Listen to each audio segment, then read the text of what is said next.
first.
Good morning.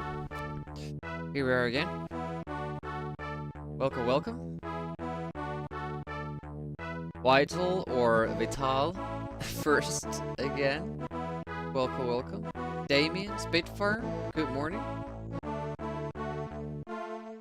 Hopefully, you know, it's basically we can say the hopefully weekend is starting great for you guys. Friday. I know it's Friday morning, but I'm gonna have a less of a fun weekend since at 10 p.m. when everybody else is going partying. My night shift starts. My night shift stint. For how many days was it? Let me check. I think it was like 7 days or 6 days. Or nights. It's 7. Until next Friday morning. Oh shit. That's why they pay me the non-big bucks. Hey Rex. Yeah, so basically what we learned since, well, we learned yesterday and also off stream, I recorded like this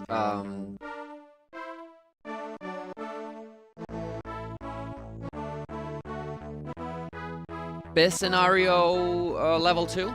That was 8 seconds faster than what our goal is at the moment. And our level 3 could still be like 2 seconds faster than our gold, which means 6 seconds faster than our PB. So in fact, like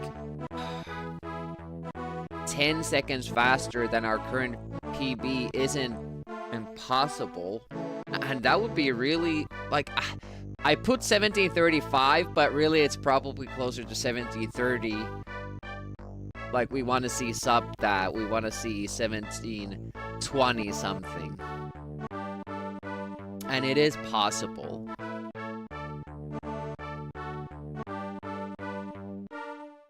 We haven't been on that pace, but yesterday we were on 7033 pace.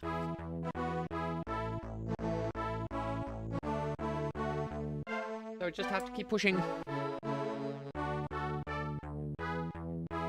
I was kind of like thinking that maybe I could find some new strats, better, faster strats, but I can't come up with anything. Can't think of glitches. We can't.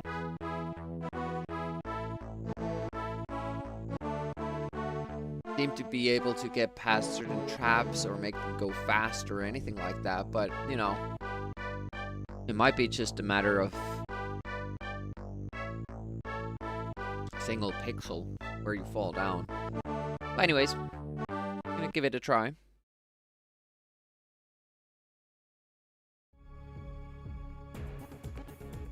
Gonna put some music on.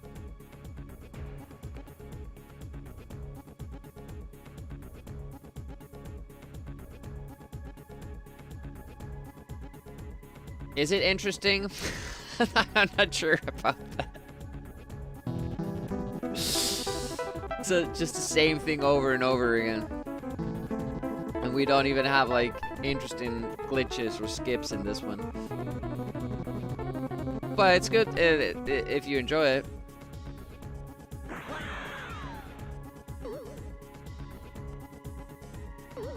Personally, I like the routing phase more. Finding glitches, skips, new strats, tactics. This part where we grind it is not that interesting to me. That's RNG. We can't help that. But the thing is that, you know, when I get a world record, I want that record to show the full potential and all the, you know, available tricks.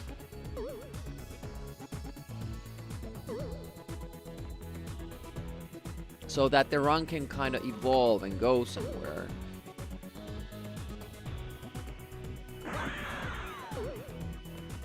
Next time somebody runs this, I don't want it to be easy. It's just, you know, copying my strats and play better, and then you have it. It's easy peasy. Because that, in my opinion, that doesn't, like, take the run to the next phase. Hello. Hey, Goliath, welcome.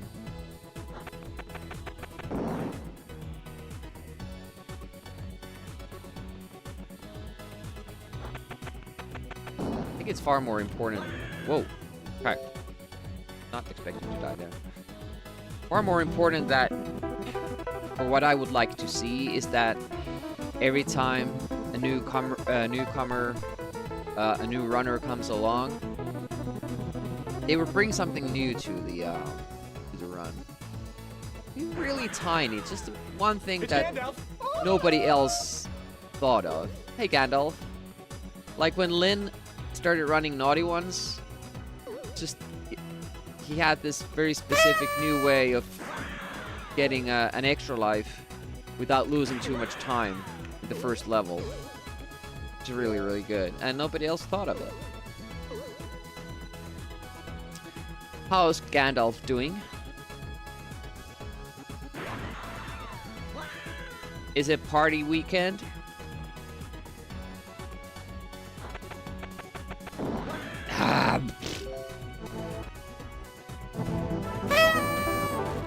Party Gandalf with the sub. Thank you so much. I have to check the wheel for your pick. We're gonna do...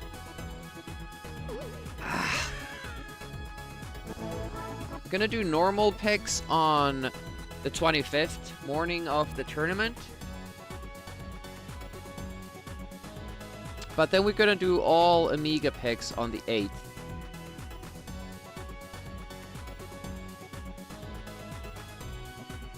Let's see here. Party Gandalf. I don't see your name. on the wheel. I'm gonna put it up. And if you want a chance that your game is played earlier, then pick something not Amiga. But that might mean that it doesn't get picked. If you can wait a little while longer, 8th of next month, and you can pick an Amiga game, and that will get played. Will be played. Alright, I'll just have your name on the wheel there, and you can name it whenever.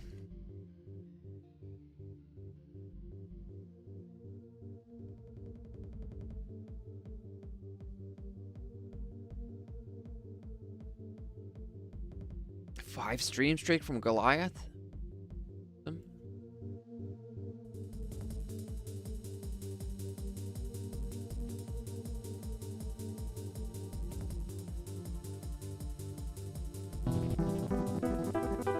Okay, struggling with first level. Yesterday we were on a roll when it comes to the first level. Hey, thank you for the follow, whoever you are. Follows are anonymous, so feel free to keep lurking. If you want to say hi in chat, I appreciate that as well. I will not be able to tell who you are. I have those events filtered out from my, you know, events thingy. So if that was an accident, you can just unfollow immediately. It's fine too. I followed accidentally. Being called out, and then you're like, guess I live here now.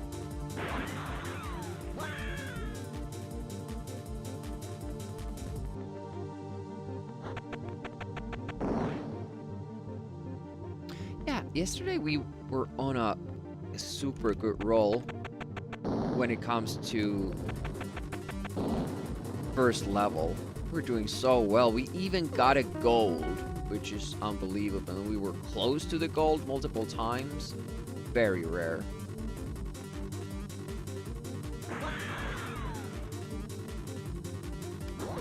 And we were actually like, we were doing well in level 2 as well. And level 3. It was just that level 2 kept giving us the worst possible RNG with the first triplets. Just kept dying all the time. Triplets always came for us, and you know, there's nothing you can do about that. Well, there is, but not with the strats that we have. Okay, let's practice that.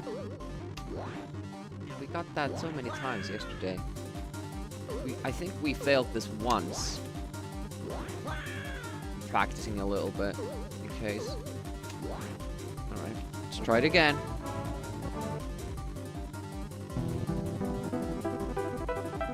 We also had our second fastest run ever yesterday. It was 17. Oh, it's disco.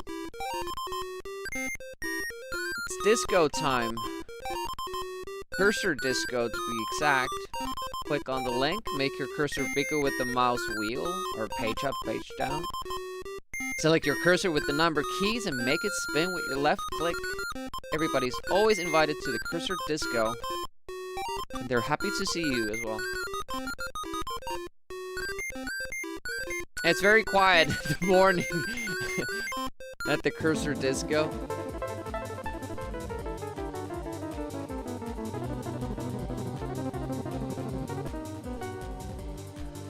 Exactly what I needed.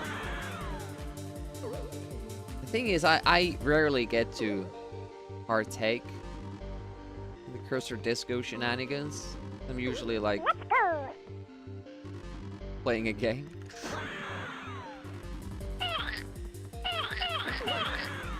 Just horrible RNG now. I was telling you guys yesterday that it's usually 50-50 that you get through that. And it's already like 25, only 25% now. 60%, that's not a lot of soup. It's some.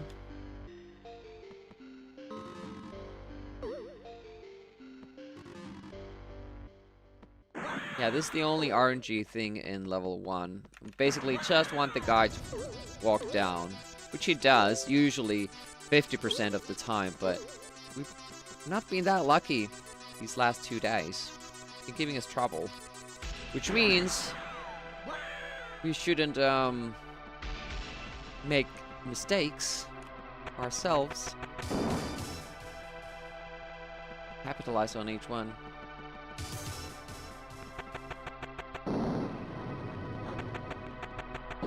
And of course, that's just the beginning. There are so many RNG checks throughout this game, throughout this run. It's the only thing that kind of makes me doubt that I could get a 1730, because it will likely require loads of runs. It's not enough that I play well, or even if I play perfectly, because we still need the RNG to line up in multiple parts of the game. And now I did it too early, because last time I went too late, so overcompensated. Hey, Halsa. 20 stream streak. I added some new distracting sounds, and that did actually throw me off a little bit. Luckily, I had already died.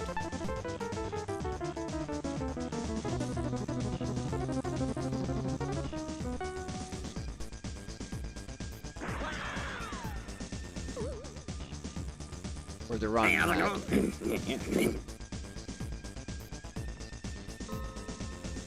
Luckily, yeah. At least I didn't get a world record. House it would have been. Ah, I thought like if I shoot it that late, that I should have got earlier, I guess. Only Bob. Rolling Demi. How goes, Bob? Welcome.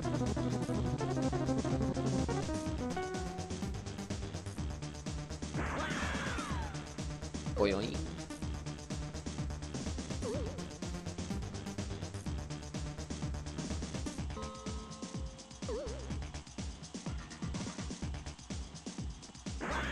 I wonder if it would still be accepted. You know, as a world record using a modded game.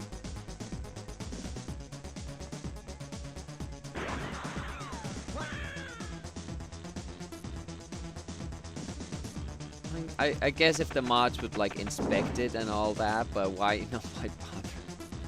Just use the original version. A little bit too far away. All the enemies are demi as well.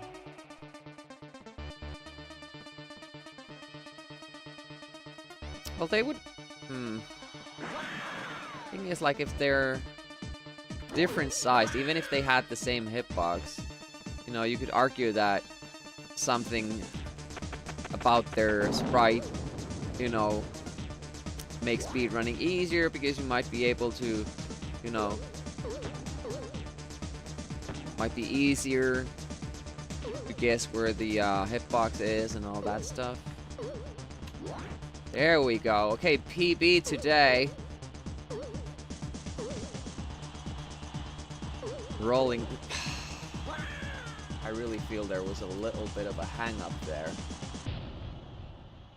Hang-ups that didn't happen yesterday, and I was pretty excited about that.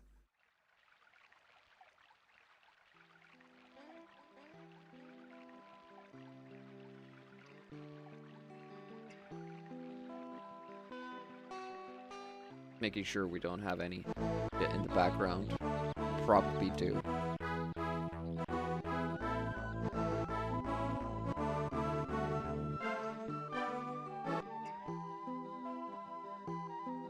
Yeah.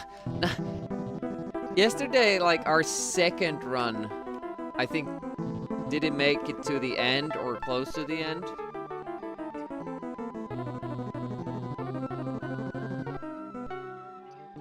Now we haven't been able to get out of level 1. Haven't been even able to get far in level 1.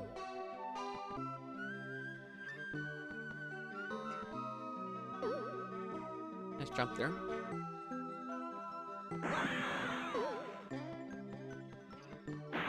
Good RNG. Also worked on the frog break screen thing. The frog is, you know, the swing. I had a lot of time on my hands yesterday because I was trying to change my rhythm. I stayed up until 4 a.m. Different shit. Hopefully I get to take a little bit of a nap before I go to work. That was the plan. But it is gym day. We'll see.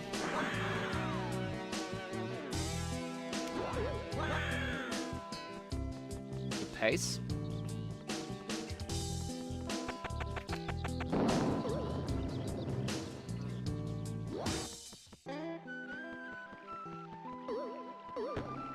Still remember how much I struggled in this little room in the first playthrough. Okay. Let's see if we can get a PB again. We can't. And now I'm gonna be like dying twice there. I'm now gonna be seriously overthinking that part. It's gonna be very, very slow.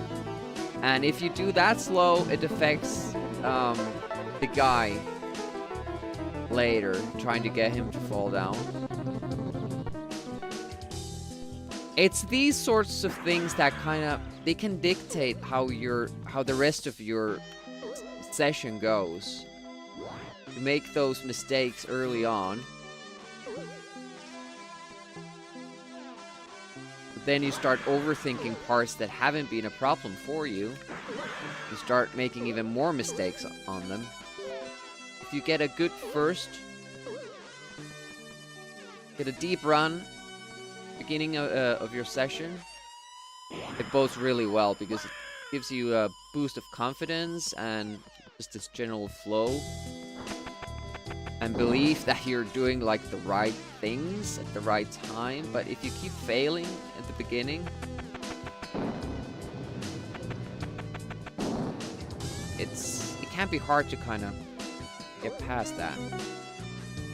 We've been getting good ladder position here, so just as I say, we fuck it up, but it was a good correction there.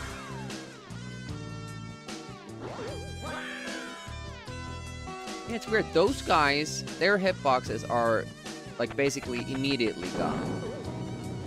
Basically.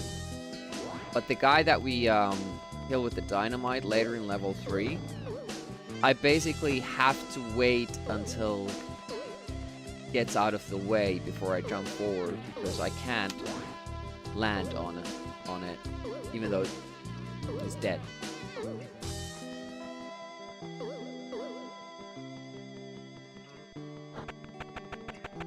Changed something there.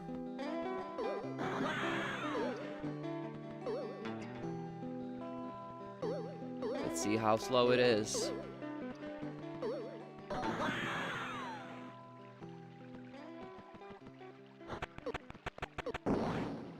I hate when I don't get the climb so that I don't have to keep jumping.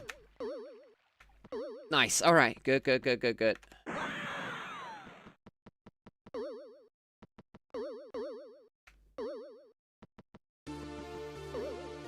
Alright, I'm happy with this pace. Good. Let's just close it out and get to level 2. Hopefully to the triplets. It's just, we only need one run. That's the thing as well.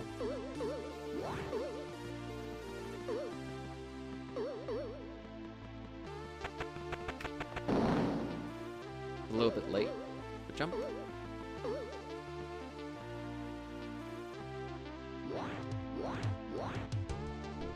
It shouldn't be a problem now, but we have made mistakes in the past.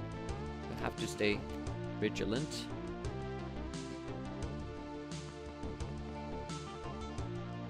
Weird how, like, if you mess up somewhere, that part instantly becomes more difficult.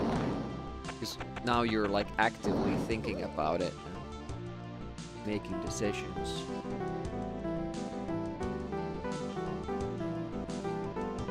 As long as we're green, happy.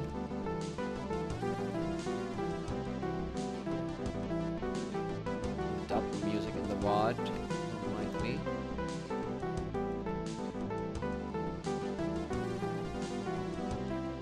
Alright. I'm gonna hope that the guy from above drops. He does not. Be a problem. Yep. He decided to be a problem. Well, at least that PB wasn't our fault. Or that death. We were going. I can't wait there now. We just have to go. And if he decides to be there to block me, that's how it goes. But if I keep waiting there for like 4 seconds, that's already like, that run is done. Can't do that. Unfortunately at this point.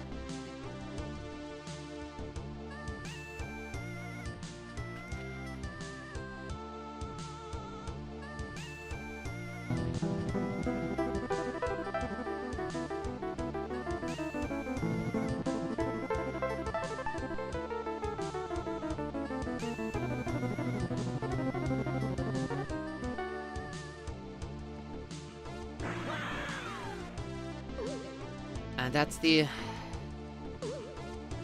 reason why I originally said that I will never run this game. Because of the massive RNG that is involved here. You got lucky there.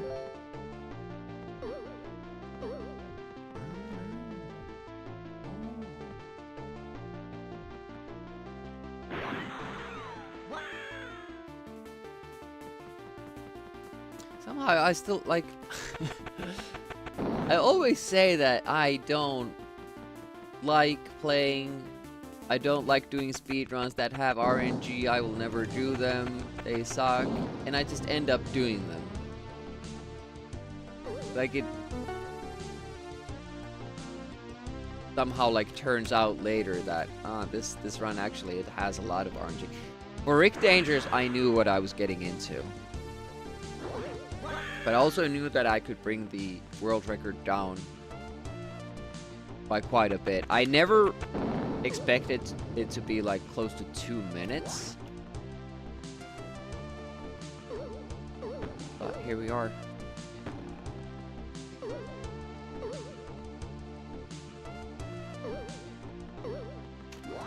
Nice. The same thing here. I'm not sure if we do save time there or not, but it seems to be more consistent and like I'm more relaxed doing it that way. There's no idea how much time I lose, if any. I'll never do a speedrun. Ooh, speedrun.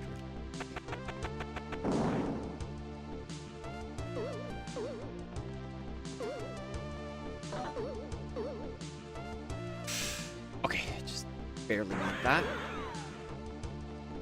Difficult jump. The difficult part there is that I don't get hit by the ceiling and I do make it on that ladder. We've been pretty good at that, but there have been days where I never make that. Like I keep making the mistake and then I have to change my strat a little bit so that it's slower but more consistent.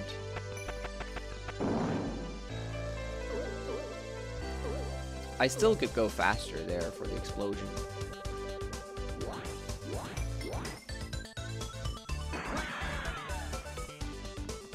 I just hope it will be a very slow night shift week.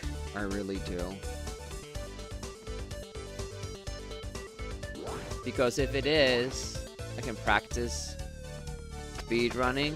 I can practice all the speed runs I have planned. Oh wow, that was a poor level 1. And I don't even know how it was that poor. That usually means that we're gonna... The rest of the run is gonna go great, so there's that. You have been full 2 seconds faster in that level. I mean, we had to realign for the ladder, but I thought that was the only thing.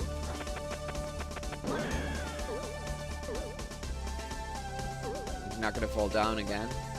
Oh, you are. Okay, great. Okay, now we can shoot the Egyptian.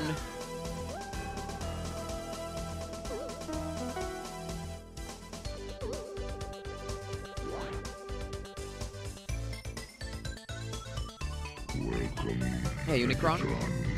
Unicorn! There goes. Peek! How are you handling the fact that there's no Escordian stream today?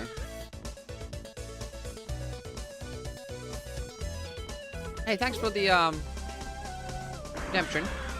Gonna put it on the list. That's how. Gotcha, gotcha.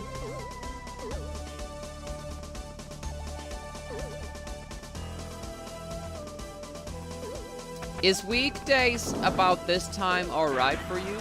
Because I will have time next week to do streams like this. Oh, come on. Oh.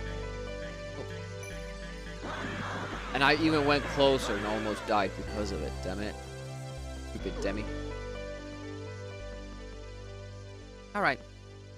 And we'll probably get it done, like Monday, Tuesday, something like that.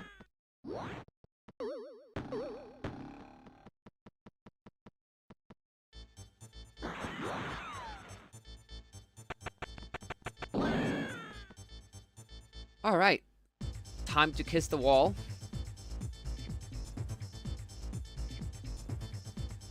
Boop!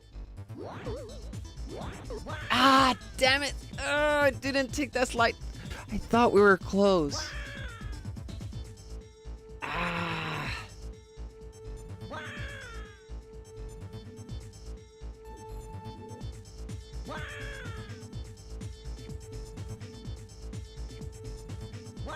Sucks.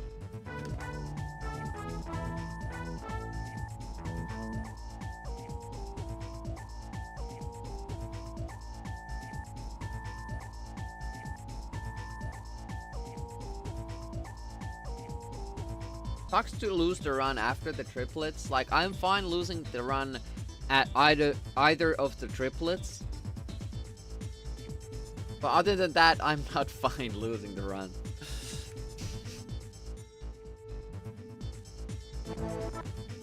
Some bullshit, man. That was on me, though. I keep thinking that I'm farther ahead of that spear shot than I am. So I'm supposed to take a delay, but I think, like, I'm too far ahead. And I'm afraid I will drop from the platform. I'm just reading that wrong because I'm nervous.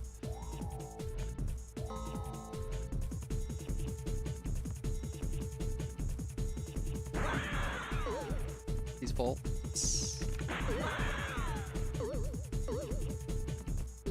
I still don't understand where we lost those two seconds.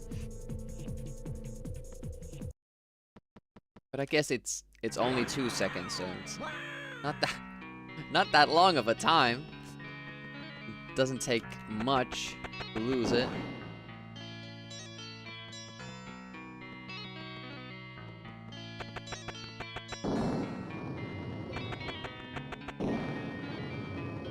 I don't know why I crawl there. But that's how I... Oh, a little bit of Too long of a pause there. That's how I've like learned the distances there.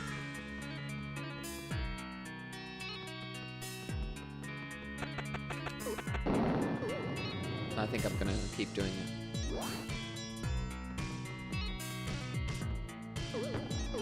Now that I think about it, we don't probably lose time. Damn it. Doing the climb the way we started doing it, because I would always have to wait until I land after the climb, unless, you know, we do the fast climb that I never do. Except that one part where we just fucked up. And that is the reason why I don't do it, because it's so hard. Like, if you get off the ladders diagonally and crawl, you don't get the little hop when you get up, and that means that you can jump earlier. And sometimes that actually does make a difference, but that's more of a task thing. Major malfunction, welcome. Friday night? Are you in New Zealand or Australia?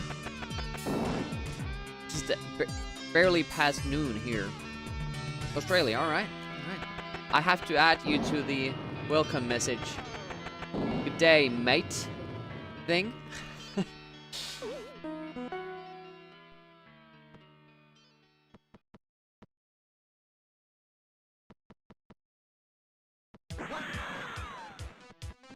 Yeah, I had this game when I was a kid, never got too far, I never saw level 2, because we had the version where you couldn't pick levels, you just had to make it there.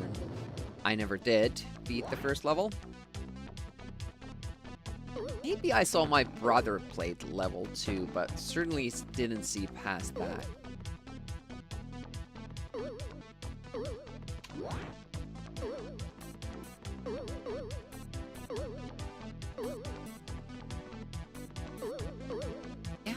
I think that works pretty nicely. No. Yeah. I was hoping that today isn't one of these days where I just struggle with level 1, because we had such a good time yesterday with this level. We got through it with like 50% consistency, which is major because it has an RNG section in it. Yeah, that's true as well. Like, you wouldn't have the manuals. You wouldn't understand what's going on in the game, what you're supposed to do. Like, I didn't understand what you were supposed to do in Fire and Ice. Like, to collect the key parts. And since the game can, like, outright not spawn the enemy that has the key, a particular key part, you can just feel like you're soft-locked. Where, in actuality, you had to go back to the beginning of the level, and that would respawn the enemy that had the key part, and then you would be able to complete the level. Yeah, it wasn't the best coded game ever, but I would have liked it more had I understood what was going on. Holy shit, you did that? I mean, I haven't played Dungeon Master, but I saw Ted play it. Is it as difficult or more difficult than in Elvira? Like, I can't imagine somebody playing Elvira without the manual. I mean, I guess you don't need most of the potions. Not broken 17, and yo, we we won't break that barrier. Get like a sub 17 run, but sub 70-30 is a possibility with these strats.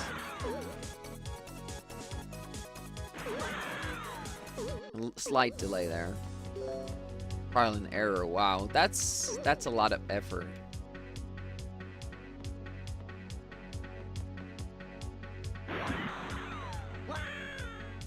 I remember having like notes for some stuff like that. But I can't remember what game it would have been.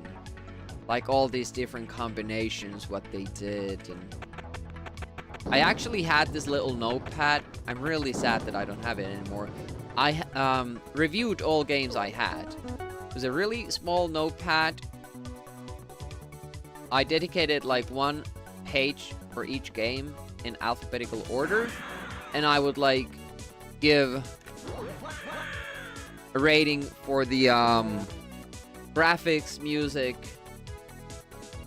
maybe like gameplay. So when I had time to play, I wanted to play something and I couldn't quite decide what or think of what to play, I would just skim through that notepad thing, try to find a game that interests me, and then I would pick that. It would be so much fun to actually go through that now.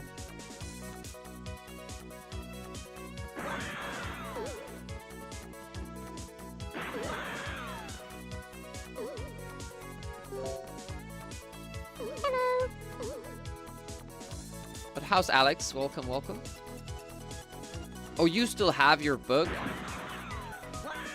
Oh man, that's amazing. And Lousy is here. Welcome, welcome. Friday Rick, what a blessing. It hasn't been a blessing to Rick so far. Rick keeps dying in the first level for some reason. Oh shit, is that close enough? It was, okay. King Kong is here. Thanks for the good luck. We certainly need some more good luck here. Hasn't been going well. We haven't even made it to triplets yet. Oh no, we did. We did make it past the triplets, but then I fucked up the spear jump. That's our PB today.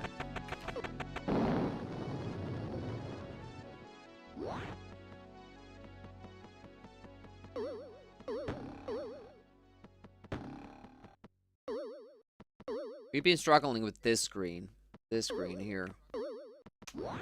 Like when you get it in your head that this is difficult, you start making more mistakes in it.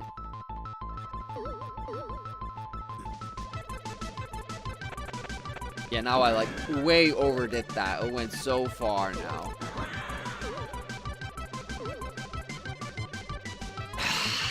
And I thought I was ahead when I was.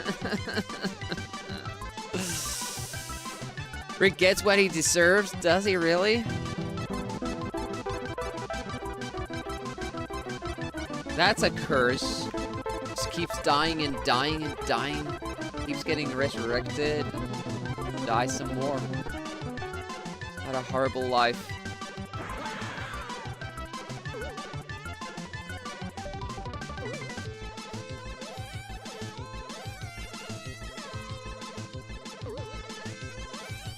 I guess with that climbing there, you could save even more time. Did it differently. That was a half a second delay, but I'm not feeling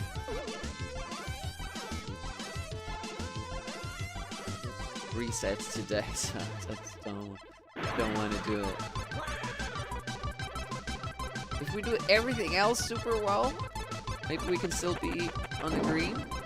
I will have to like take a little bit of risks now with the explosions.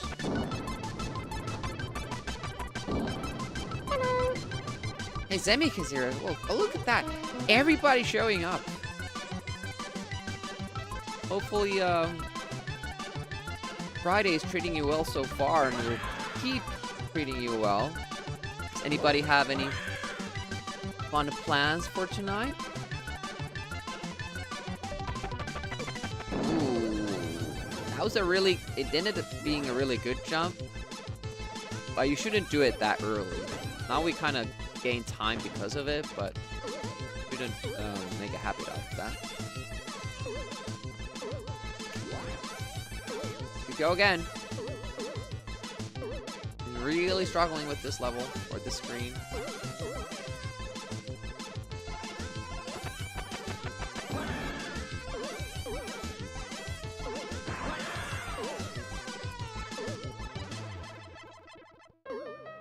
Alright, we got past that. That's good.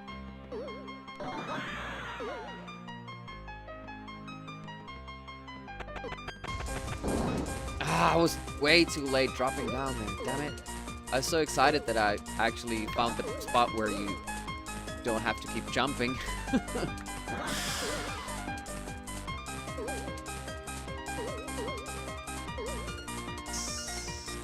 Oh, little jump there. That delays us even further. This is not a good pace, but we're still going. This actually might be worse than what our PB is.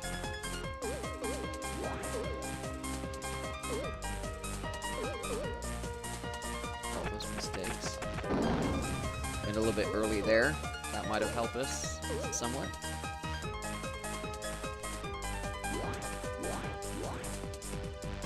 French movies? 60s? That your Friday night plan? Better than what I have planned, which is work. Tan? Wait a minute, they did animations? Oh yeah, I've seen those! Were they from the 60s, really? Look at that, those actually ended up being a good time. Yeah, I've seen those Finnish television shows sometimes. 60s, really? They're in color, right? That was really, really fucking bad.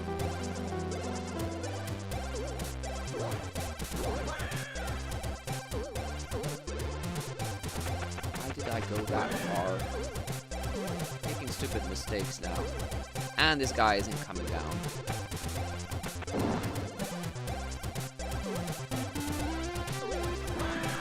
He's been giving us trouble. Now we have to kill the Egyptian with dynamite.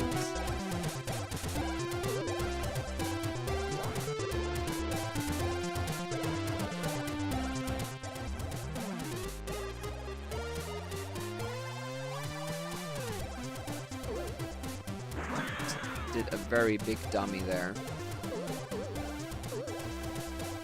No, I can't split.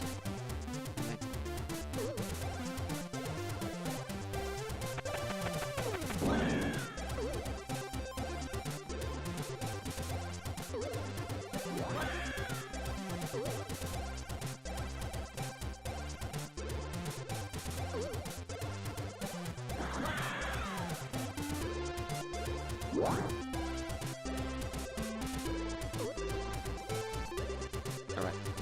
Should be in order here. 1 pixel away. Damn it. Okay, at least we're getting to the triplets. We should, every run should make it here. What the fuck am I doing? I dropped down when I was supposed to kill myself. Damn it. And then somehow I couldn't jump back up.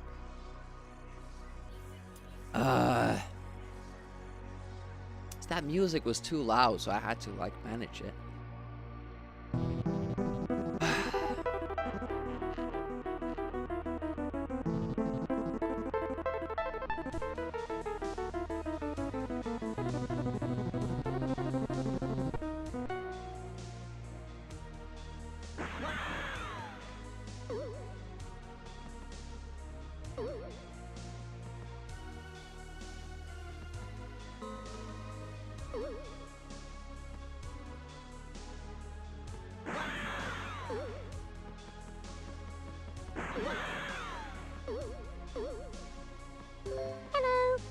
Oh, Peanuts. Good morning.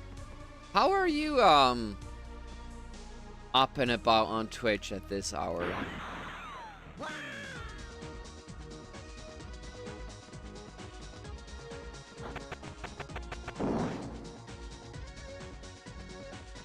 On vacation or something?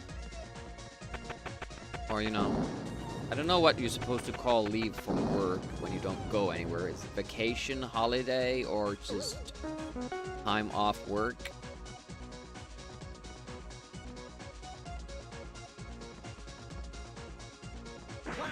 Always everywhere. Interesting. So remember, when you're masturbating, Peanuts is watching and judging you silently.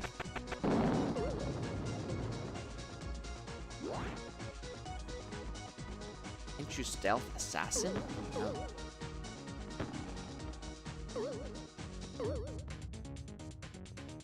Alright, let's focus on this. Okay, that's good. That's how you like it. Like to have an audience.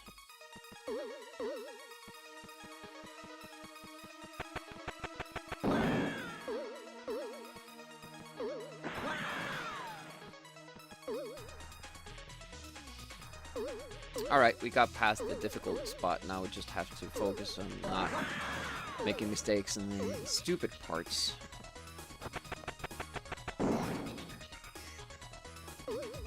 I just recently learned that Americans have a specific phrase, an acronym for paid time off. I think that's what they call it. PTO. And it's so weird because in Finland, and I think like most of Europe, we have a specific term for unpaid time off because paid time off is the default. And then you can request to have more time off that is not paid.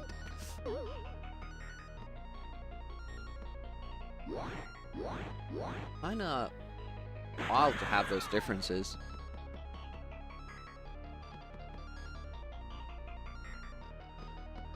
Yeah, apparently they do.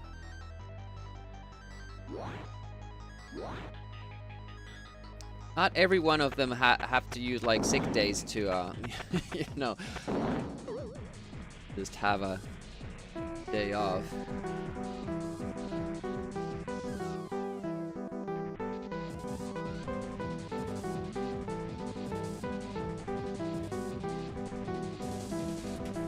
Yeah, exactly, Peanuts. Oh, what am I doing? Annual leave, sick leave, long service leave. You can also take extra leave without pay. Yeah, exactly. And usually the sick leave isn't like limited to number of days. I mean, I get less money for sick days if I'm off for like 2 months a year, and it's not the employer that pays it but the government, and it pays you a little less. And the longer you are off from work, I think like up until like 6 months, keeps going down. But I think then it stays at that, like if you actually have to like retire because of health issues, you can retire early on that money, but it's not that much. But as I understand it, like you have a limited amount of sick days at some workplaces in the States. Like, I don't choose to be sick, so why are they limited?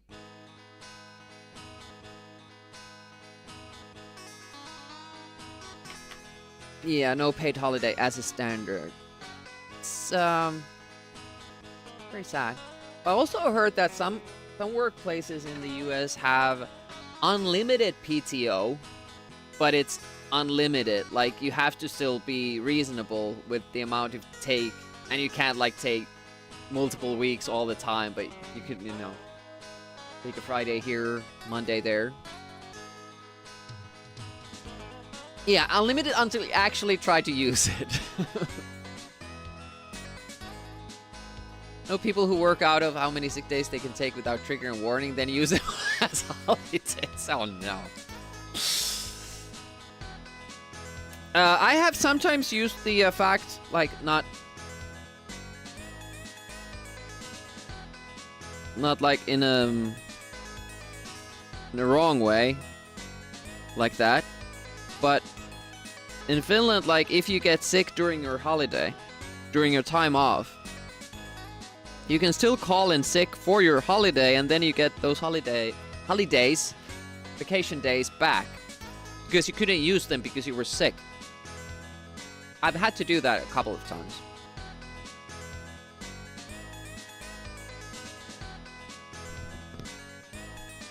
Health days, yeah. I mean, a lot of Finnish people get sick Monday morning. What if you're sick off the holiday? Hey, DG. I don't know what to do then.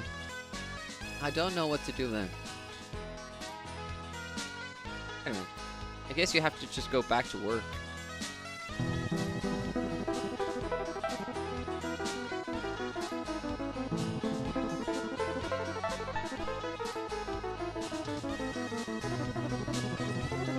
Nope.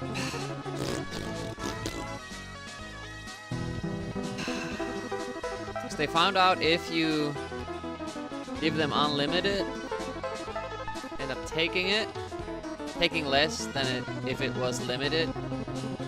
They are guilty and worried about it. Evil strat. Yeah, like, you have this possibility of unlimited and you don't want to screw it up too, so you don't want to take too much of it.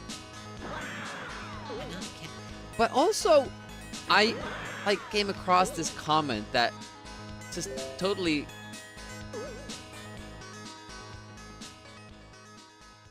stumped me. That American commenting that they always take their birthday off. I was like, why the hell do I not do that? Like, it's an option, especially like with these, you know, extra days that we get. I could always have my birthday off, and I've never done it. And I was like, why don't I do that exactly?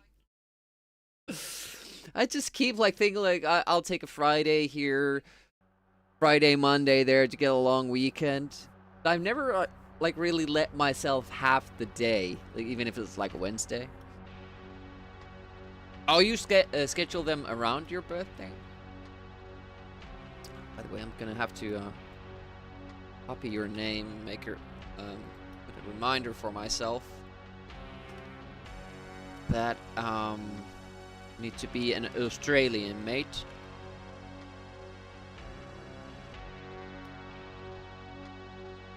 Not work. Plan a lot of around public holidays. Yeah, that is a strat as well. I personally like working during public holidays to get more money. Because like in Finland, like let's say a Thursday is a national holiday. And otherwise it's a normal week. That means that that week we only have 4 days we have to work. Now, if I get the Thursday shift, I get double pay for it, and I still only have to work 4 days that week. So I do try to get those days. Because I don't necessarily need to be off Thursday. But if I can get Friday off, it's much, much better.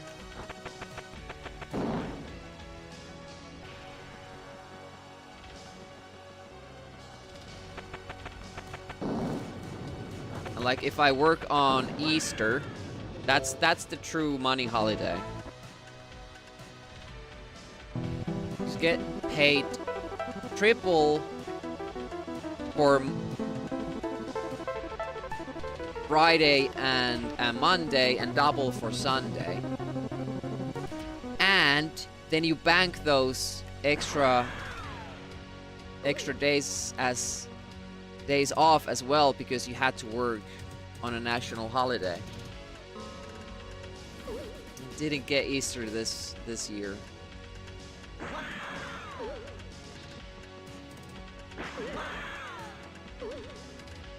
I did work on Christmas though.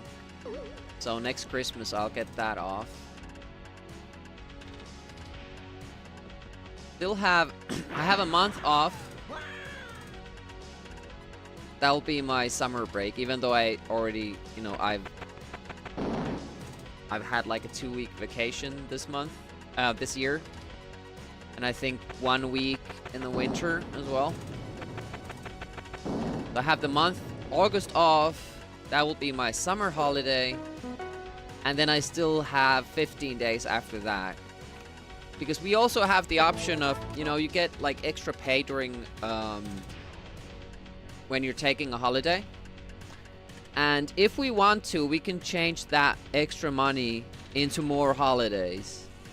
So when we get like 30 days of vacation per year, if I don't take the extra pay from those 30 days, I can change that into 15 extra days off. And they give an extra bonus if you do it for all those days. So when I took 15, I got 2 extra days in addition. So I have like 47 days off this year. Paid leave.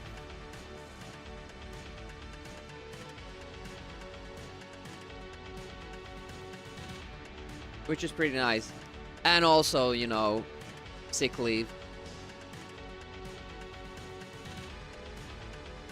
And if I need unpaid time off, but I don't think I'm gonna need it. Used to do that when it was younger, work shifts and technical roles for an airline. Doing nights on Christmas Eve and New Year, silly amount. Yeah. And it's like, if you don't have anything like super special to do that day anyways, it's fine and the pay is worth it. Like, Easter to me is nothing. And also, Midsummer Day. It's a big money day, big money weekend in Finland. I usually don't do anything. Because it's usually a party where friends go to a cabin and drink a lot. And as I don't drink, I don't really care about going to sauna that much. Or doing barbecue.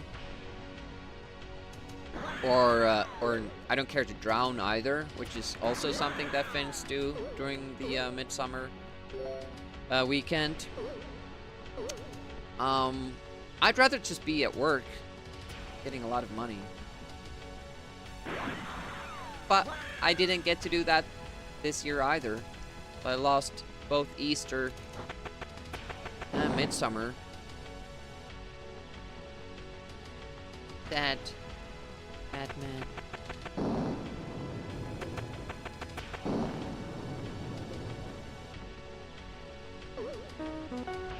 Start to focus on the game, hopefully. Good alignment there. You need to have your foot in an exact pixel on that ladder rung, and then drop down past the trap, the specific step on that, you know, those stone steps, and that will make the trap not trigger, and you save a lot of time. That was not something I figured out. That was by Didlu. Stupid. I think I saved it.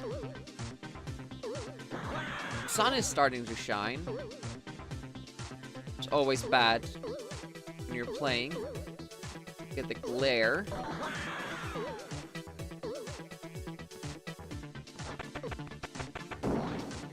Okay. Seems this speed is pretty good. Okay, just barely made it to that platform. Let's do this correctly, and then we have a good pace on our hands. There we go. Nice. Really good. Jumped too early, though, there, but it's fine, it's fine. Going. I really want to get to level 3. I mean, duh, obviously, but I feel like I can get a gold there. Really do.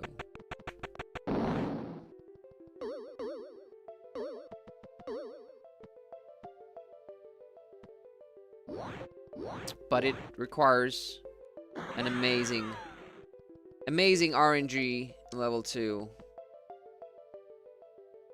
Almost botched that. I think this is a good pace, though. We'll see how good.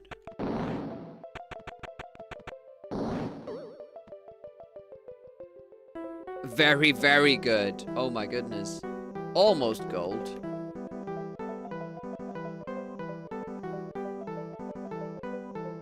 Okay, just focus on the ladder this time. I don't know what I've been doing wrong. Well, actually, I do know what I've been doing wrong. See, in Rick James 1, in this game, you have to have the alignment pixel perfect when climbing ladders. In Rick James 2, it autocorrects you. Please, Turbo? Timmy. I'm afraid. How goes? Welcome, welcome.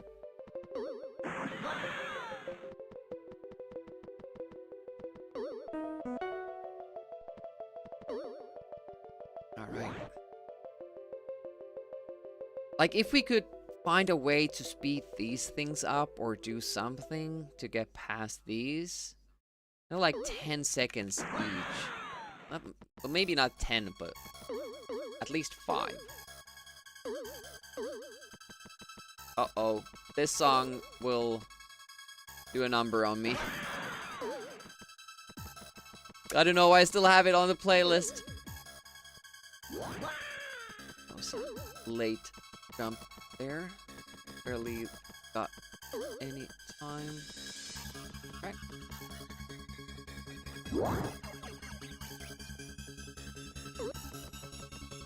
Alright, focus. Laser focus.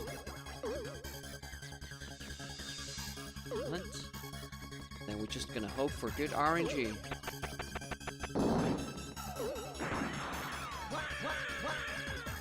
Turn. Die. Fall. Hope for the best. No!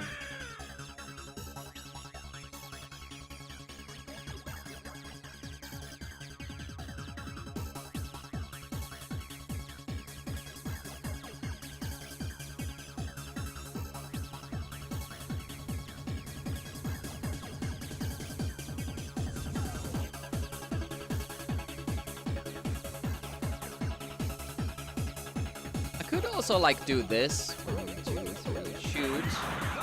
Wait. And if they don't come, then just go, you know. But that's like maybe like if I die down here. Of course now they don't come here. Like if I die down here, then just try to 1, 2, 3 shoot. And then just try to go down. You might be lucky, I don't know.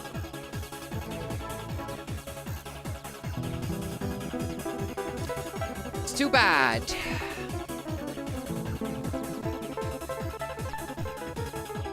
But that's why every run should make it there. Because we need to just keep grinding at it until we get good RNG there. And that's not the end of it. That's not the end of the good RNG. It keeps going.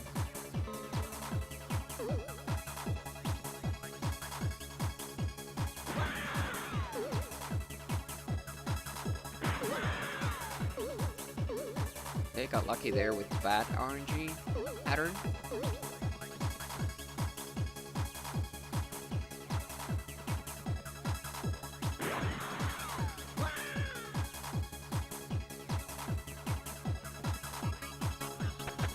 It's hard to find the balance. Like, I do want to dive into the explosions early, but not that early that I die.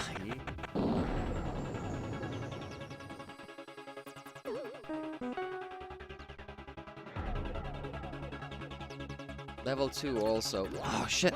Turned too quickly. Sometimes hard to control your movement when this game is doing those scrolls. That's why getting past that one Egyptian in the ladders is difficult. Because whenever the screen is scrolling, it's not actually like letting you do anything. But then suddenly when the scrolling stops, obviously your inputs are immediately red. And it does like this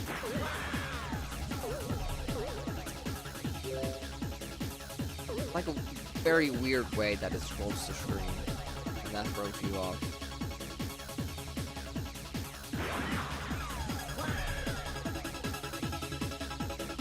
I should have changed the song. We're going with this. We got one PB with this song playing. I can't remember if it was actually the world record or it might have been. It started towards the end of the run. Really, really scared.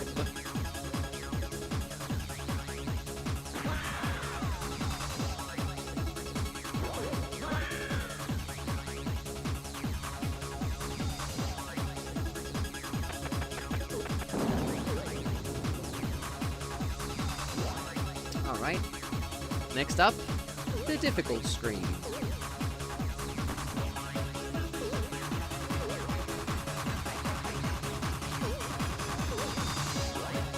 Nice. That's good. Then stay on the right side, lining up. Good. Keep the dynamite, don't go too far. A little bit too far.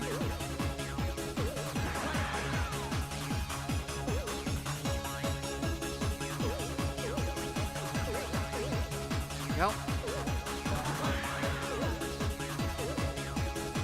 It would be fun if we had like an auto splitter for each section. Like every time the screen changes, we would have like a split. How well that went.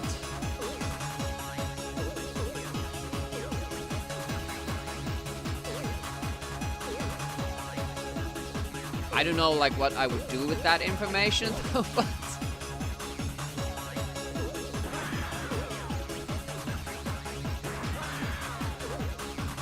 Omicron getting into the song. Oh.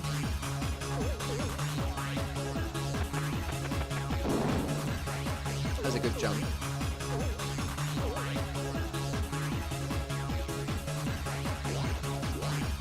Some of these jump tricks that we have, where I can just keep jumping and get the right alignment and timing and all that, are so vital. We were so inconsistent with this level 1 when we started. I mean, we still are, but it's much better than what it was, and we're constantly hitting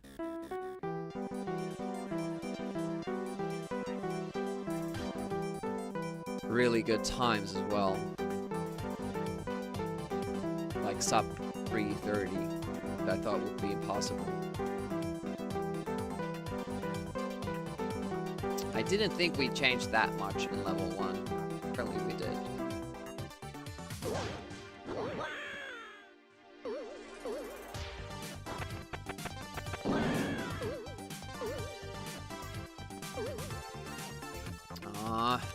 Guy just refuses to come down. It doesn't matter if he stays on the right side, and I can just shoot him. It means that we're gonna have to do the dynamite kill for the other guy. But it just adds to your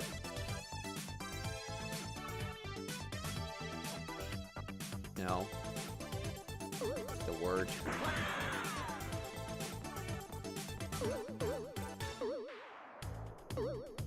Nervousness when you have to wait for that. I just barely touched that one.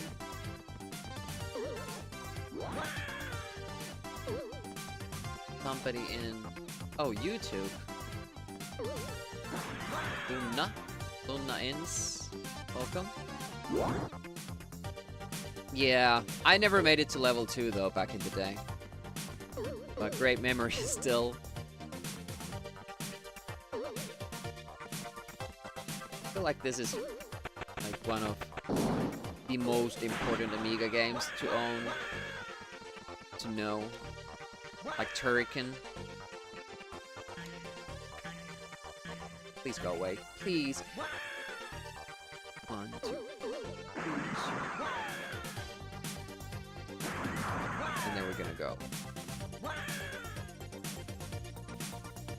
It's mean. We're not getting good luck with the triplets.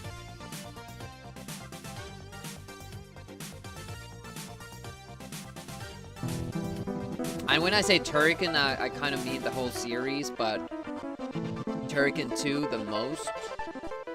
I never played the first one or the third one when I was a kid. Or did I like see Turrican 3, but when my big brother like showed it to me and showed like the grapple hook or whatever it was, like the rope, I was like, nah, that's not Turrican, that's something else.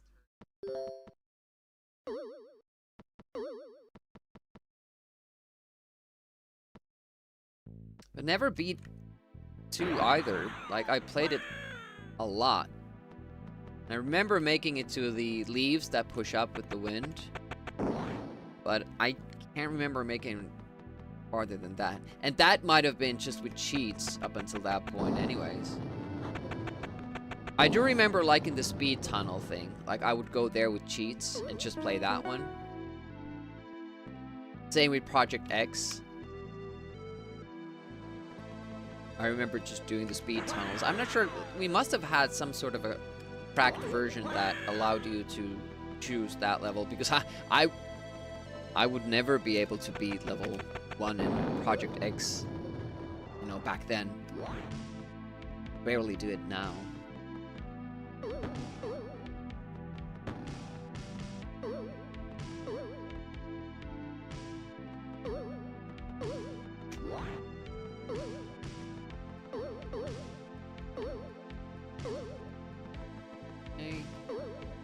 Yeah, I think that works pretty nicely.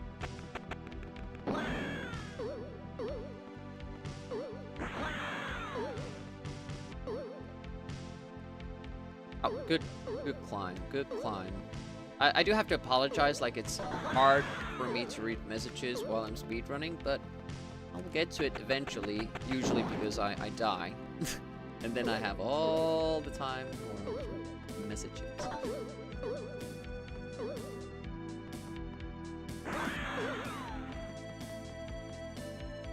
Especially like YouTube and Kick, because they're like an awkward position. Mostly focus on Twitch chat. It's hard to like take a glance at them and read it while speedrunning. We'll get there eventually.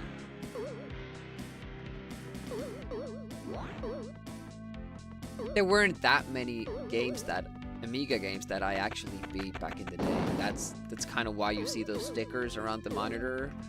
Games that we have gotten revenge on. Games that I really loved playing but couldn't beat, but have beaten since. We still have a couple on the list. Seek and Destroy, Nebulous, Settlers, Drip. I'm not sure if I wanna put Myth in that list because I remember not really liking it. I remember often putting it on, starting it, playing the first level for a while, and then just never being able to complete it. And that's because the first level is very cryptic, like the game all in all is. But the manual actually had the walkthrough for level 1. And then a number you could call if you had problems with the other levels. They knew it was cryptic. They weren't really expecting anybody to do it without the manual or possibly the phone number either. It is a classic game. I will play through it, but I'm not sure if I will give a sticker for myself for beating it.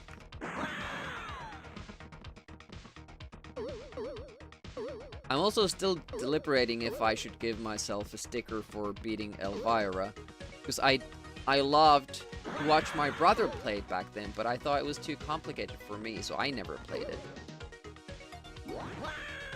And we have beaten it since, and it could be an interesting sticker to have on the monitor side. It's not Silkworm, it's the sequel, 𝑣𝑴𝑰𝑮. Spiritual sequel. I never knew about Silkworm. I never saw Silkworm back in the day. I did not know what that is, but we played 𝑣𝑴𝑰𝑮 a lot.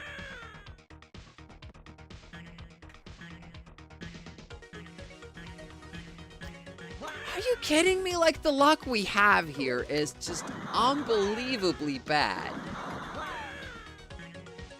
Okay, this is now interesting. I don't know how long that took.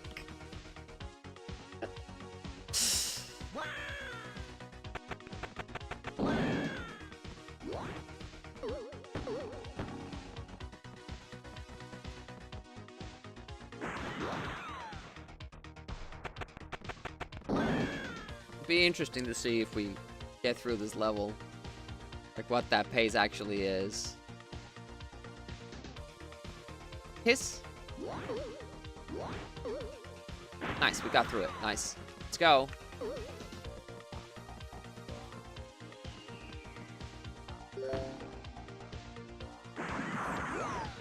I had already given up. That's why I didn't do 3 jumps and shoot. I was like, well, whoa, almost.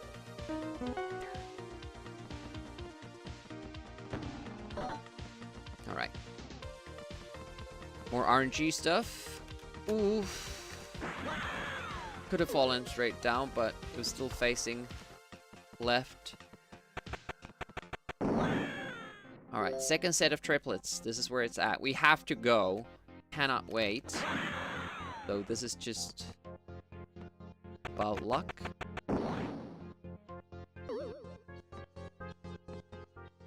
Whoa. Awesome luck. Alright, this might still be good.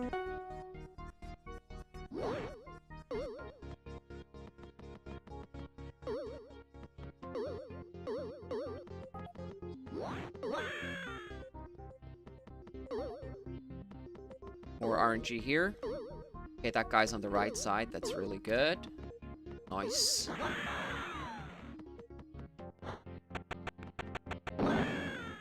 Didn't give us too much trouble there either. And third. Go.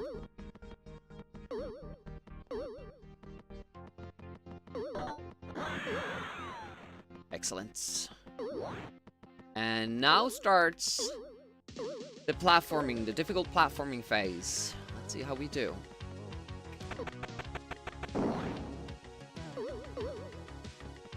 I did react to it.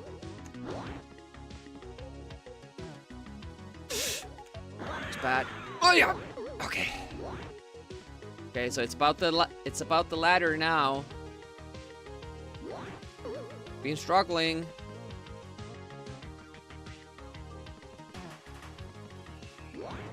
Second try. Better than PB. Didn't get favorable pattern there. Very interesting to see if, like, we're even close to the pace, because we did die at the triplets.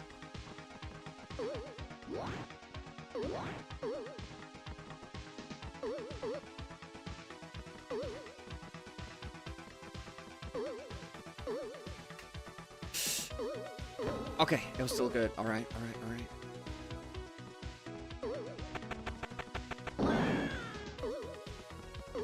Don't take too big of a risk here.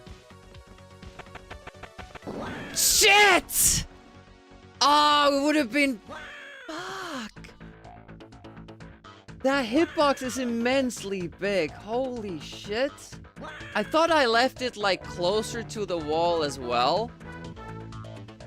So I can make that jump. But apparently I didn't. Fuck.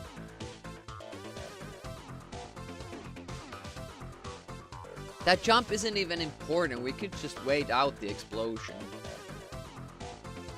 But good to know, we were still on pace. Now, it wasn't a great pace, but also have to remember that had a second take for the ladder shit, and we were still close to gold, even when having died at the first set of triplets. So that's definitely something we need to incorporate in the future as well. That safety thing, like if we die, we just go for the quick jump. Best run today.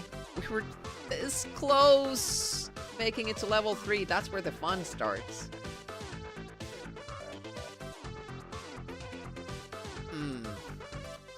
Honestly, so long ago that you don't remember the levels themselves. Do you remember being happy beating levels, but how many you beat, you don't know? Yeah. Yeah, I get that. So this is Silkworm in vertical, 𝑨𝑴𝑰𝑮𝑦.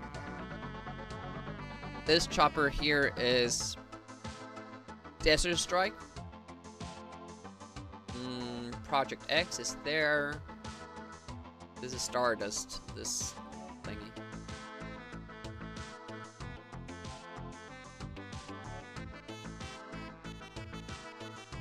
But I'll take a little bit of a break. And I'll be right back. Go get a snack. Visit the bathroom, whatever. We'll continue soon.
back with more drinks and stuff.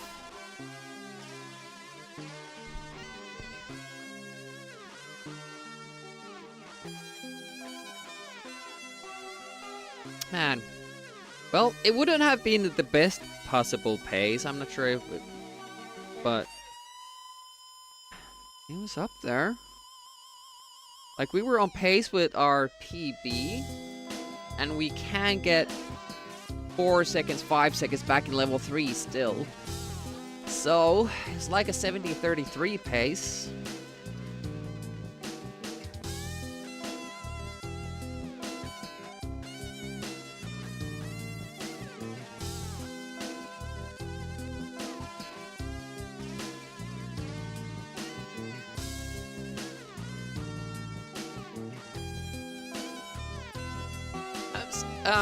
Thinking of adding the Simon the Sorcerer Owl maybe here. Or maybe sitting here. But then again, like, the log would be like a better fit for the Worm's Worm, you know?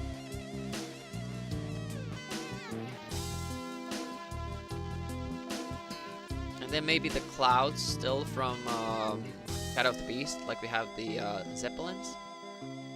And I was thinking of maybe the rabbit from Fire and Ice be sitting there. They look so chill. I did check the rabbit from the start of... It came from the desert. But I don't think that fits here that well.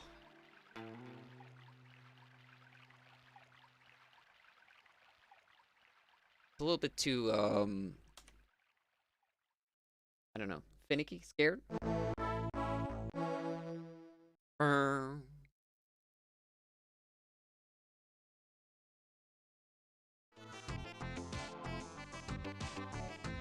Very important, chat. Much hype.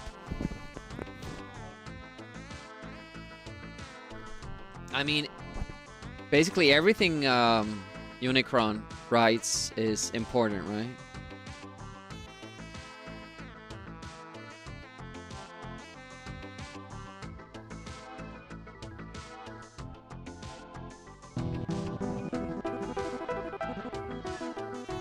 I forgot to put the shades. What are they called? Lines? Because it's certainly getting to be a beautiful day out there. Great day to play video games inside.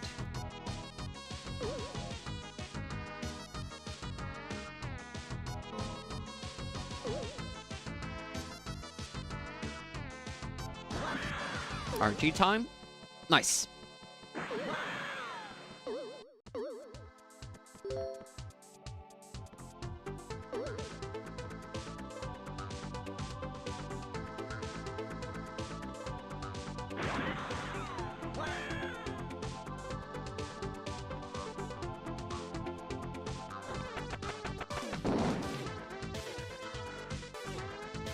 I don't know, we've been super unlucky today with the triplets. And I've been playing badly in level 1, so we're not even making it there that often.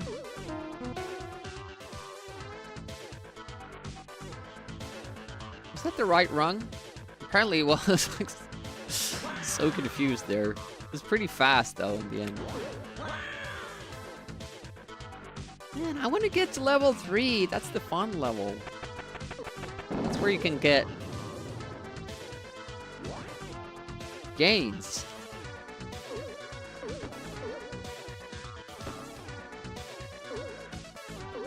I still can't believe that level 2 could be 8 seconds faster than what we had there. Like, I put together like a perfect level 2 run. Not even perfect, but one without like big mistakes in it. And I like measured it and it was 8 seconds faster than our gold. Don't know how you arrived there though.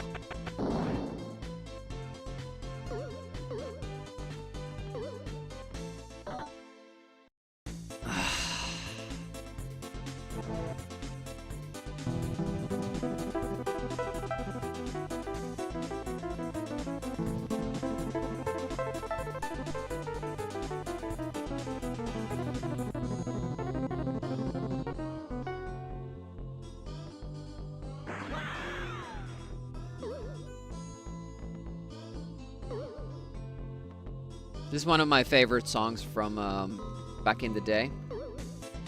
I would put my Amiga on, go on the workbench and just listen to this song.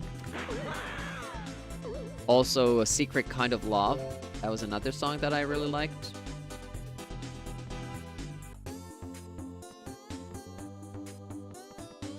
Build Legos while Amiga was playing tracker music.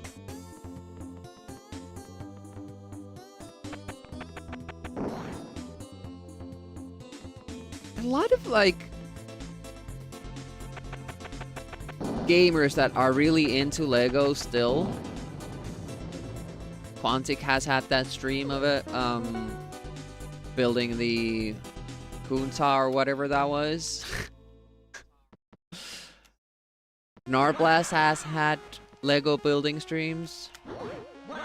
I know one of my friends is like super into the modern ones, like buying the Star Wars, big Star Wars builds. The Star Destroyer and Death Star and stuff like that. Millennium Falcon. And I just... Oh, by the way, this is the other song that I mentioned.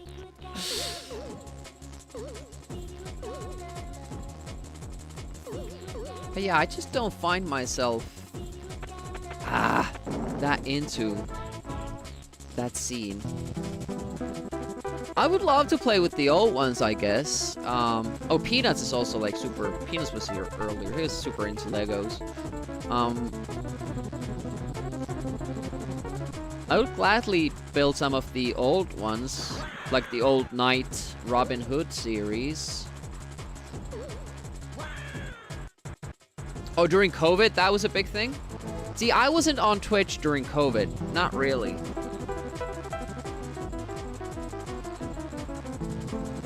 Or was I? At least I didn't recognize that I was.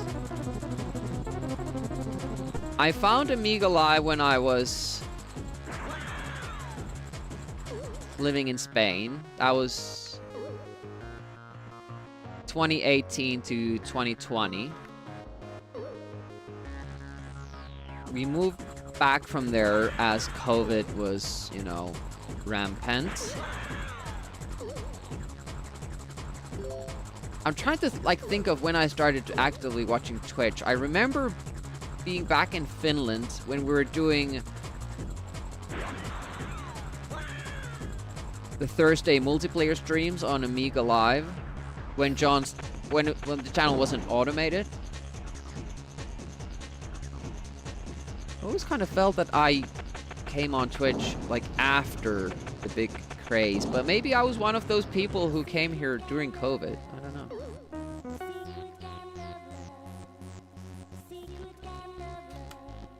That was slow.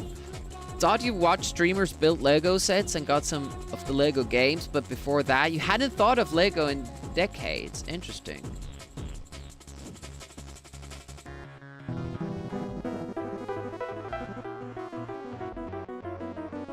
I'm not sure if I would, like, get the same kick out of it. Like, building them. I do like watching people build them. But, you know, just the price of Legos nowadays, like different Lego sets, it's just amazingly expensive. And for me to just build it once and then have it on my shelf, that's like not me. It made more sense when I was a kid and I would like actually play with the sets. Like we had the pirate ship. We still do. Yeah. But specifically I like the Robin Hood stuff and the knight stuff of old. We did sometimes like get together and... Ooh, that doesn't sound good. That's a lot of soup right there. Hey, Trapshot, welcome. Uh-oh. 40%. Ouch. People who have tried to make soup have made less soup than that, Trapshot. How does that make you feel?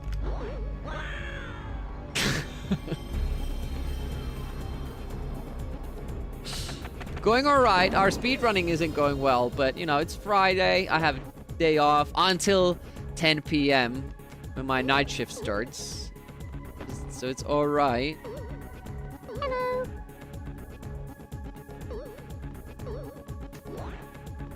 Man, that was just... Yeah, I didn't do that by skill. That was just reacting, reading that chat message. Oh, shit, that was slow.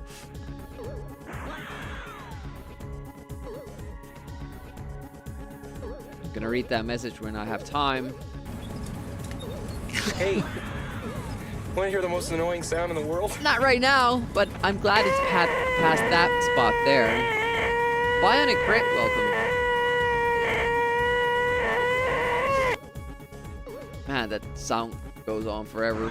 This is a difficult spot, so I can't really read chat right now, but I will get back to it.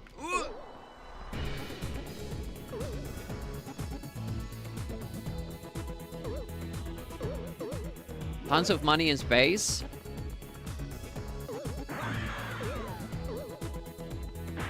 Accurate cast. Yeah, that would be fun. That I would definitely, you know, go with that. That sounds amazing. I like the Castle series and the Robin Hood, as I said. Also like the Pirates and the, you know, the Colonial sets. I really like that whole thing.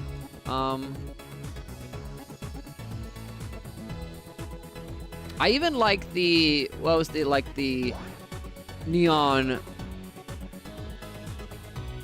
beach leisure set. Mostly pink and like Miami Vice stuff. But, well, not Miami Vice stuff in that theme, but maybe more Miami than Vice.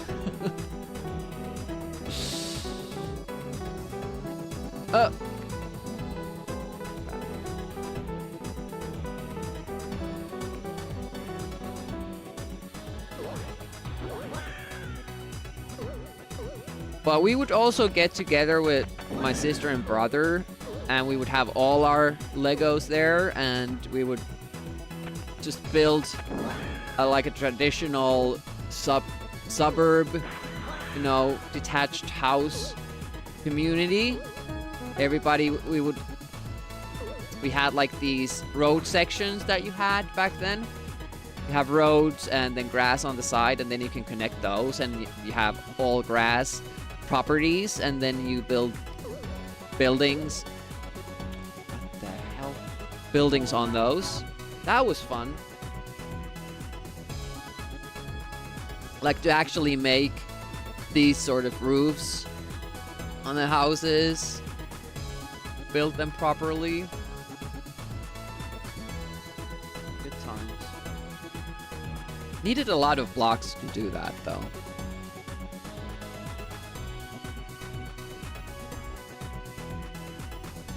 Or bricks. I don't know what you call them in English. They also tried to dictate that you shouldn't say Legos.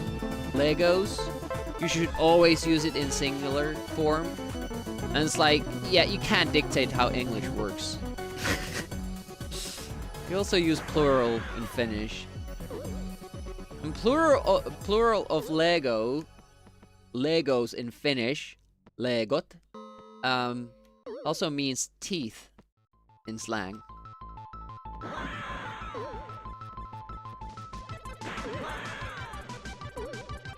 Don't know who started that, but it doesn't really make sense.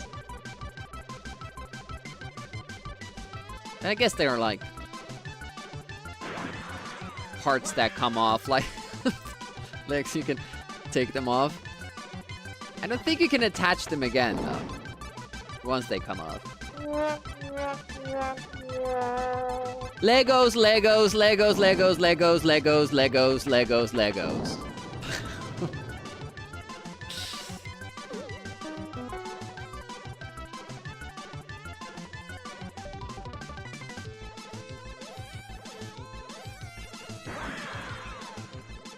No, it's not. No! they're the language barbarian. People naturally organically use the plural form because that's how words work, and they can't dictate that people can't do that. It's already in the dictionary that you can, so fuck off with your corporate bullshit. It's different for Jedi. That's a different thing. That's the proper plural form, is Jedi. You can't change that. That's how it works.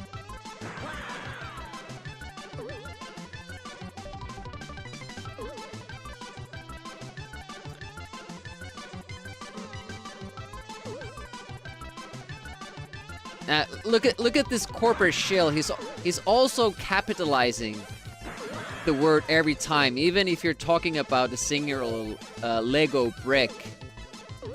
Trapshot is putting trademark after it. Lego TM brick. No. One Lego brick is a Lego, and if there are multiple Lego bricks, those are Legos. Fight me in real life. And I'm not typing it with a capital letter.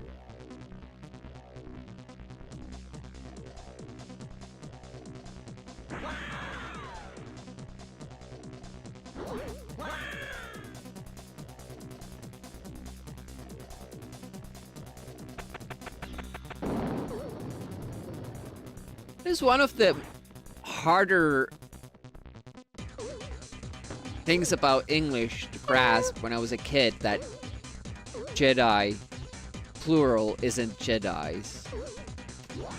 That was so weird. Like, what the hell is going on? Hey, Kata, how goes?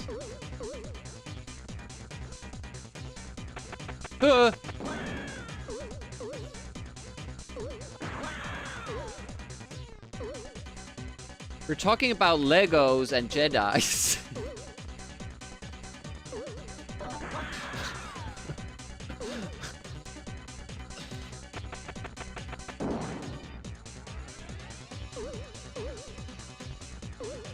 That's a different thing. That's not something that a single corporation dictated that, hey, you know, there's this thing and you're supposed to say it this way and not the other way.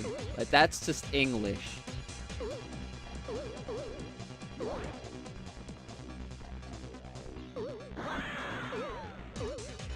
It's exactly the same thing as WhatsApp trying to tell people to pronounce it what's up. No, if you want your app to be called What's Up, name it What's Up. It's called WhatsApp. And that's that. Like, you can't change stuff like that.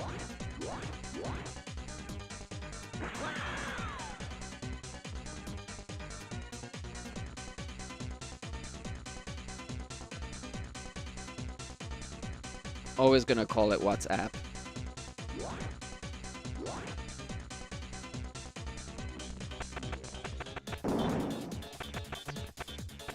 Mies. But did you know, you know, people who watch the stream know because I keep mentioning it, but did you know that mouses is the correct plural form if you're talking about computer mouses? You can use both mice, computer mice, and computer mouses.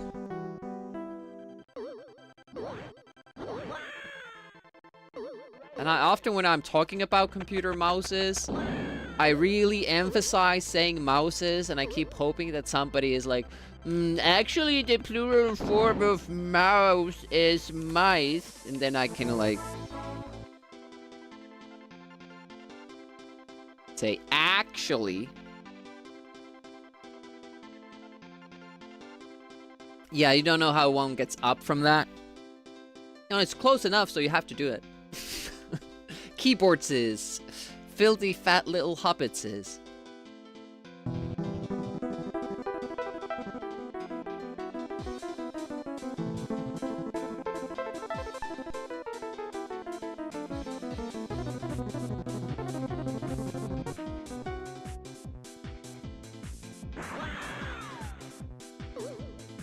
Tap card.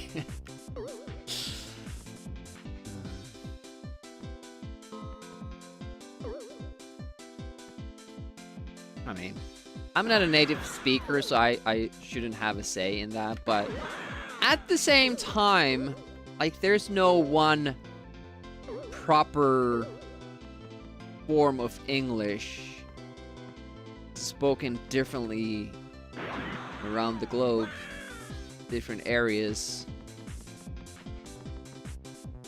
Not one true way, one correct way of using it. Like, instance, when I'm talking to Indian people, you know, as you're in IT, that just comes up quite a bit. I was so thrown off that how they say alphabets isn't like A. Like A, E, and I letters are very different when they're saying it.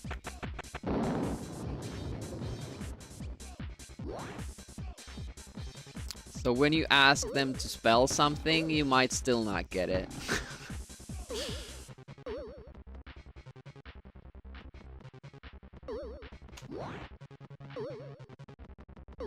And those letters are difficult for me as a Finn already. Remember which is which if I don't, like, sing the alphabet song.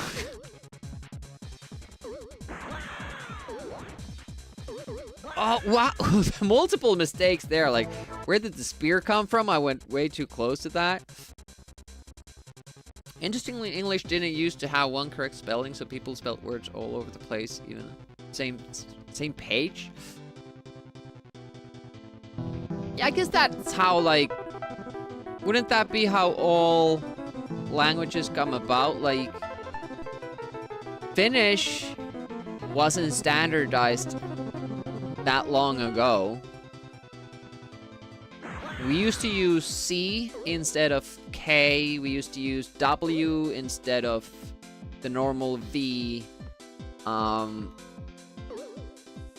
Old Finnish looks super weird to read. Like, the words are the same, mostly. Like, you can understand what's being said, but it's written in a very different manner.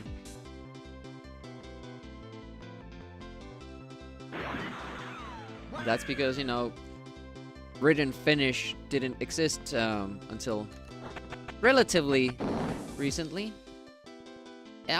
Well, is any language ever finished? Keeps changing.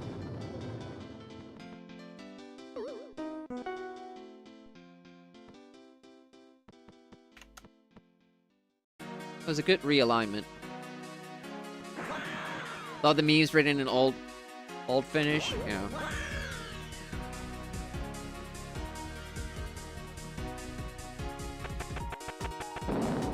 Only ones where all people die out?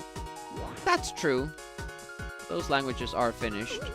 Like, if they're not preserved in any manner. Well, I guess, like, if people, like, even if it's preserved, documented, if people no longer use it, like a significant portion of people, it stops evolving, right?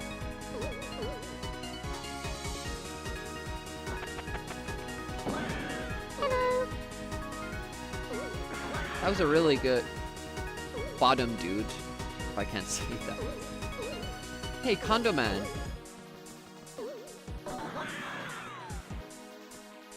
Condo Man. Is that because you live in a condo, or are you selling condos, or are you building condos, or did you misspell condom? Maybe it is condom. Well, you didn't misspell it, just capitalized in a kind of deceiving manner. Condom anks. Yes to every question. Alright, okay.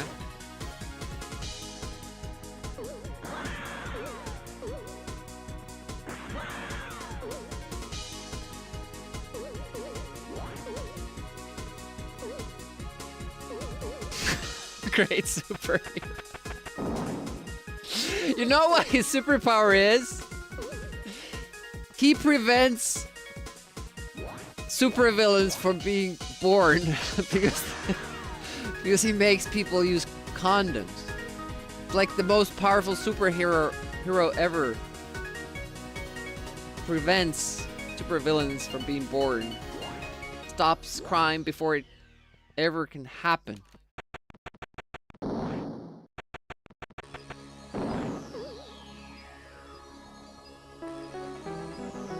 Contraception, Super sterilizer. That was a hard word. That was a tough climb as well.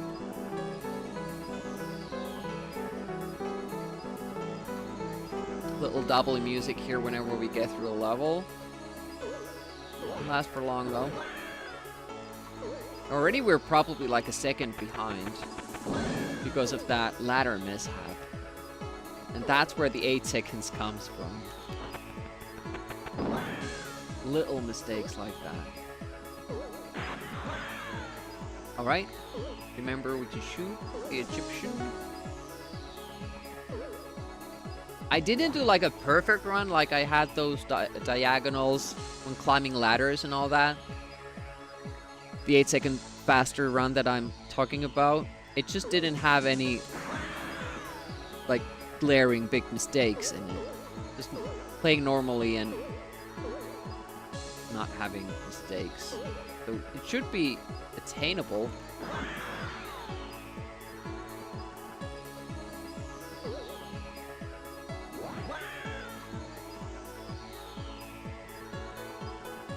Alright, that's good. Doesn't make us wait. It doesn't come down at all. Like, until it does. Like, you just have to wait for it. When you land on that floor there, it starts counting like 6 seconds or something, and then it lands down. It will kill you when it comes down.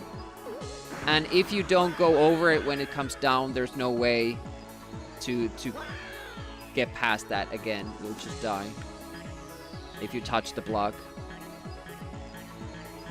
Because otherwise you can't get past there. You can't jump into that little gap. You have to crawl in there using the stone block. Now, I've tried like different ways of trying to kind of glitch it somehow so it would trigger earlier, or it wouldn't have a hitbox or anything really, but not managed that. This is like the same thing here. We have to wait for this. There are spikes on the left side if you fall down.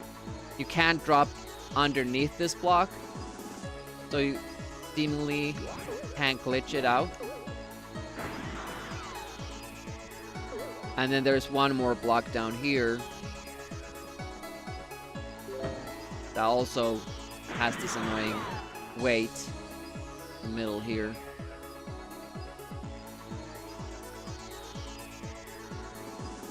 And, you know, nobody so far has figured out a way to do that without having to wait for it. Awesome RNG so far. We're like zooming. Now it's just about the 3 triplets down here.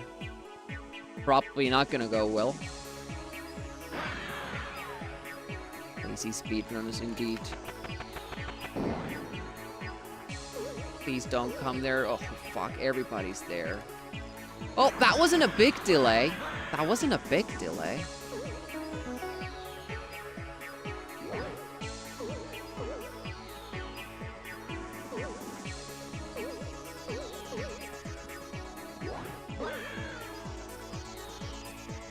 Okay, let's see what this guy does. Oh, shit. That was a delay and a half.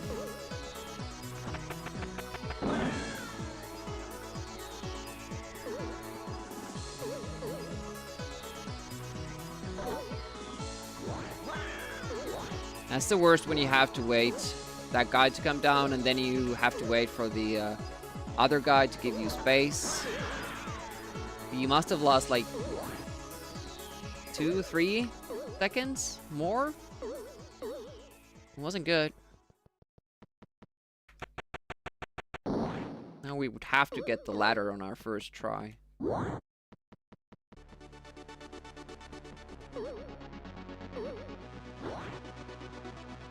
Okay. Got it. Yes. Okay. Not the ladder. Hasn't been going well lately. Really not good. How did it go that far down? Still some improvement.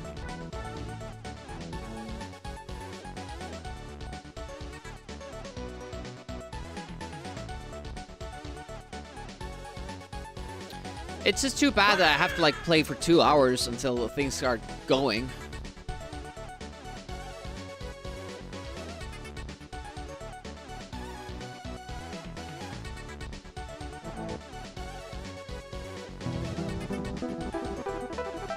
Okay, score.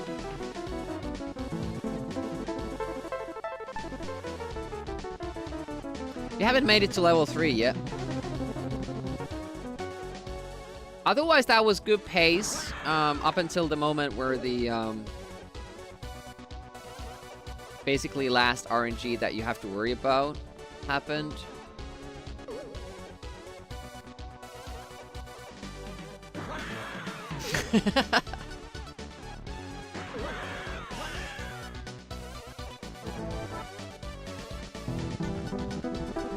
Yeah, it's weird because we're taught UK English in school, but the word maths never came up because we would obviously speak of mathematics.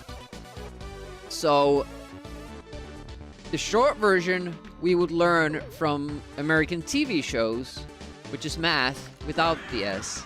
But when you started hearing, when you went online and started like seeing or hearing British people, teens, or whatever, shorten the word mathematics and you heard an S after it, it sounded so weird. Maths.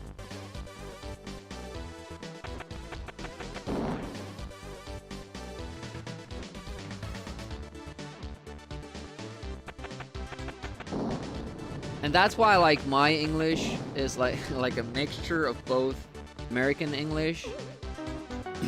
Obviously, I try, you know, that's, for me, that's natural way of speaking English because that's what we're mostly exposed to through television and stuff like that. But, you know, whereas writing stuff goes, I put the U in color. And I might type center like this. Theater. I think that's right. Because that's how I was taught. And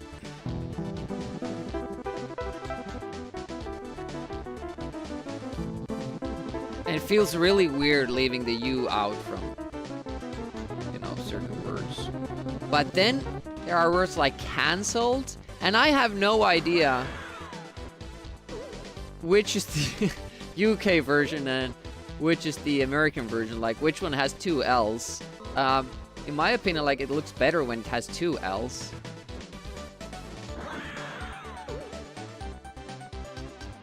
It's the correct way. Double L is English. Looks weird with only 1. Oh, single is American. See, they're just saving time. They're leaving the U's out, the extra L's out.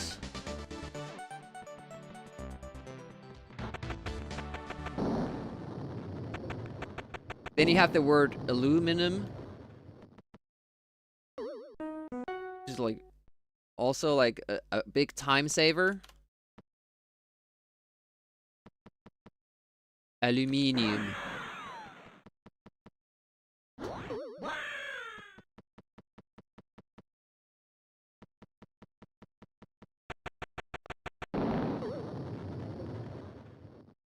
the song is a little bit broken as a... Because I'm playing original mods, so it has these like little pauses and phone strikes.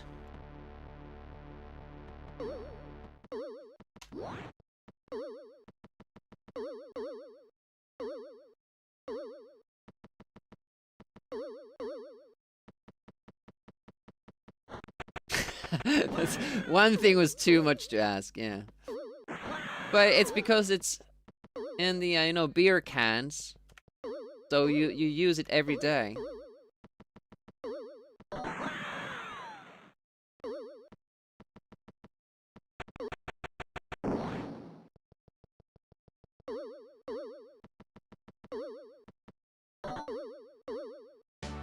No!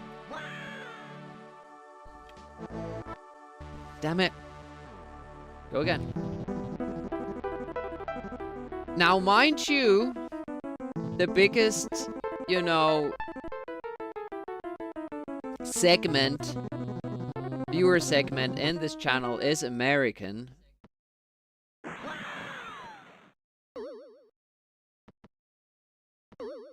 I don't think you can say it's wrong. Looks wrong. Feels wrong. Sounds wrong.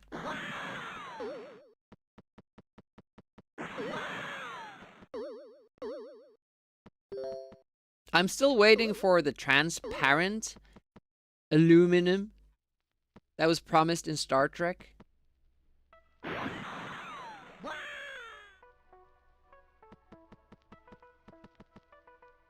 Is that close? Is it coming?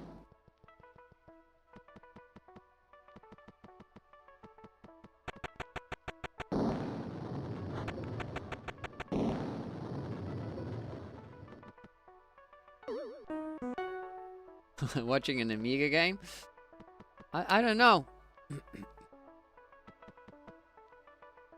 But then again, I still don't know what a Euro platformer is. I've tried to understand it multiple times. I don't know what that is. Amiga is spelling it.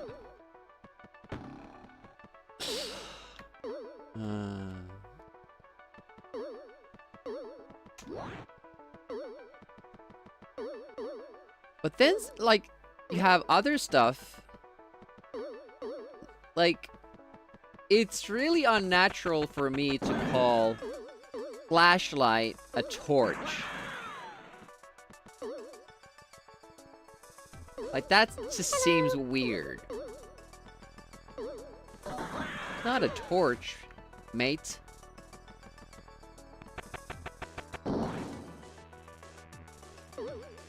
Hey, Arctifus.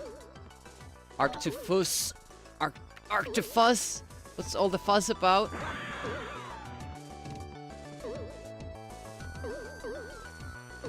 Hard to read messages when you're speedrunning stuff.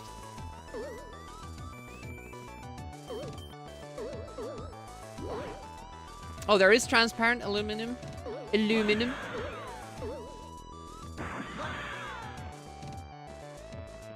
To European rules, but what are those? Like, I keep hearing about stuff like you have to collect stuff.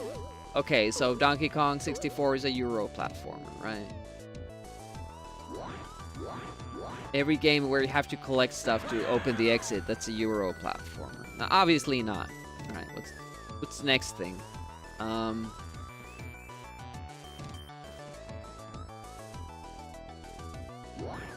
Oh, it's a composite.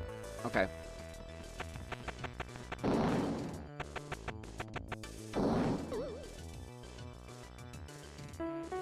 What? Gold?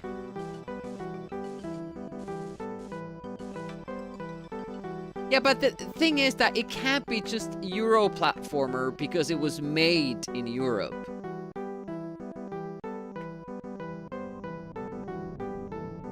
Because you have these phrases like typical Euro platformer. I think like it's often like the levels are not linear, and you have a lot of space and to explore. might have a time limit, you might have to collect stuff to open the exit. But like whenever I hear some of these, you know, some of the criteria for a Euro platformer, there's always American and Japanese games that have the same exact stuff. So I don't agree with the classification of it, but I can accept it's something that you see and you know it. But because I grew up with these games, they don't look that way. But I can understand, like, if you didn't grow up with these games, then they look kind of off, like something strange, unfamiliar, and then you can call it like that's weird and that's a Euro platformer. But also that it gets dangerously close to something that people do with other people if they seem strange. And well, I know what an American is, but it's not you. You know?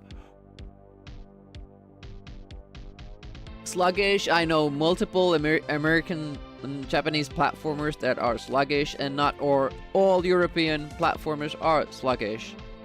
Momentum-based, same thing goes there. Single screen room layouts, same thing goes there. Punishing trial and error, same thing goes there.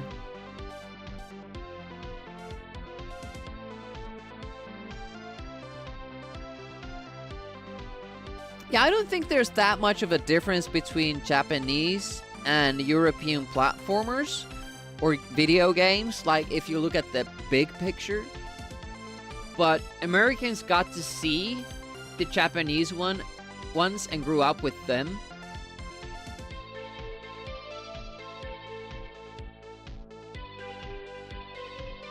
Like, there are so many NES games that could be called Euro platformers, which are not. Like, say, Werewolf, The Last Warrior on NES.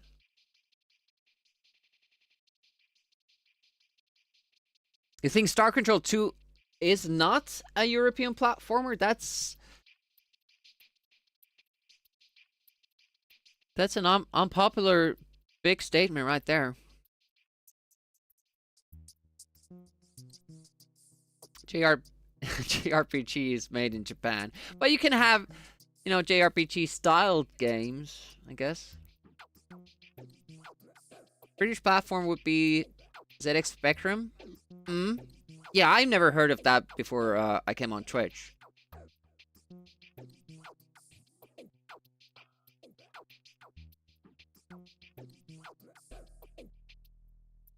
Manic Miner style platform is mixed up in its definitions there. Also, loads of games that were British European but aren't considered British European, like Donkey Kong Country. Yeah. But that's the outlier.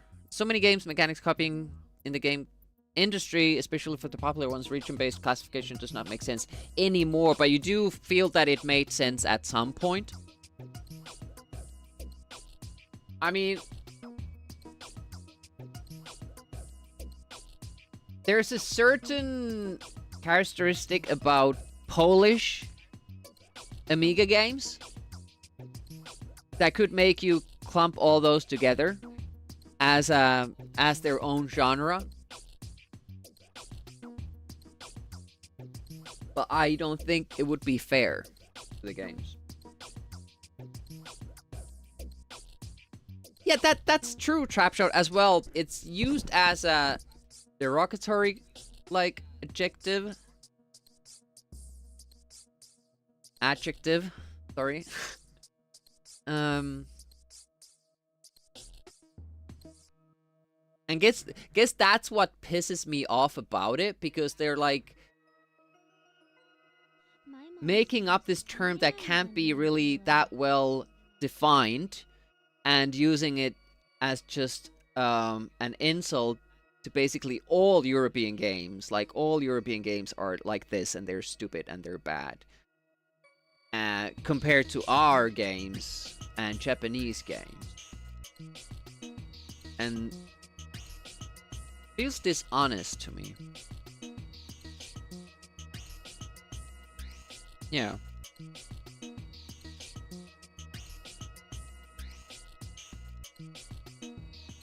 Okay, let's let's do more speedruns on this Euro platformer.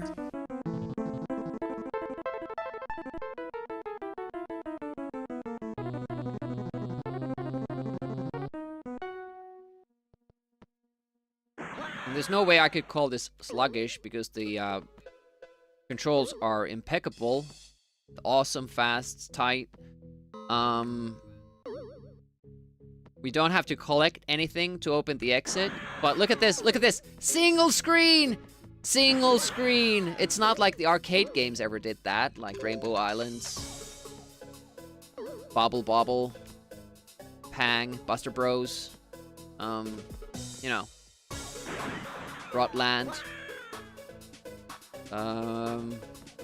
Trial and error, yes, but that's what makes this game. It's like, I want to be that guy or whatever, like rage-baiting game. Before that was a thing.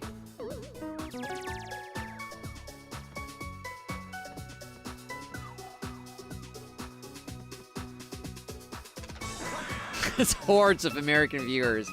I think, like, it just happens to be that a lot of American viewers, because of the time I stream, mostly lurk and then fall asleep because the stream is boring. And then they just have the stream running. So I have nothing against Americans and all that, but it's...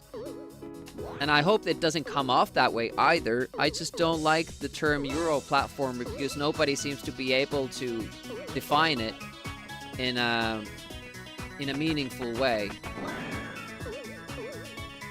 And it seems to just be just an insult.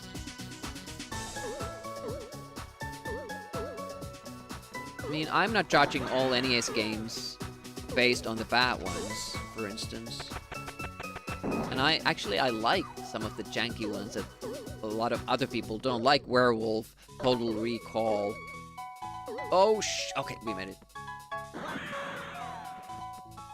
And that's why you like Euro platformers too, because you like jank. Unfollow button like being mashed right now.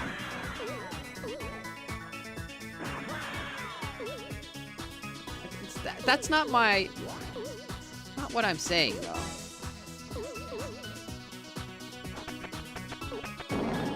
Wow, that was an early jump. Yeah, true. Yeah, true, trap shot. Like, it's not every American that does it, but it's only Americans that are doing it with the Euro platformer thing. But it's like with the people that don't know Amiga. It's just the fact that they don't know it, and you know, they're gonna explore the platform and they're gonna try out the bad NES ports because those are the games that they know, and nobody is telling them that no, you shouldn't do this. Like, how would you know? You would expect that if a game is good and popular on one platform and then it gets ported to another system, it should be good, right? And yeah, that is one of the things that Amiga really did really badly, is, you know, not making sure that there was some instance that did those ports well before others got to jump in and do them badly and get a couple of dollars in the process and muddy the Amiga name. You know, upsides, downsides to an open platform. There's no licensing. Everybody can do whatever they want. Publish a game no matter how bad it is. Outrun port, Street Fighter 2 port, Street Fighter 1 port.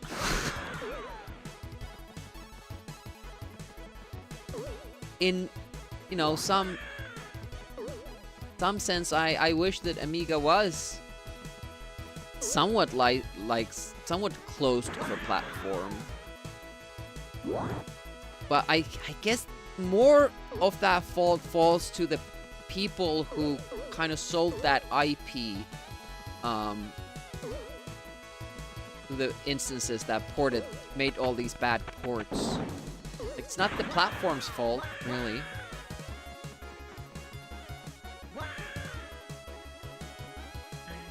And we could have had so many good games if they ported the NES games properly. Like with 16... Oh, shit, I knew that was coming. Oh, shit, I can't do that? Fuck. I thought you could. Yeah. Damn it, we got good... Ah! It's too early.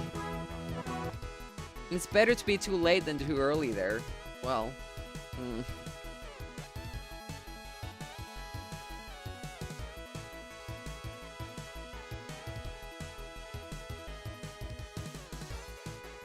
Which is why it makes you laugh when they praise a game that they think is American or Japanese and it isn't.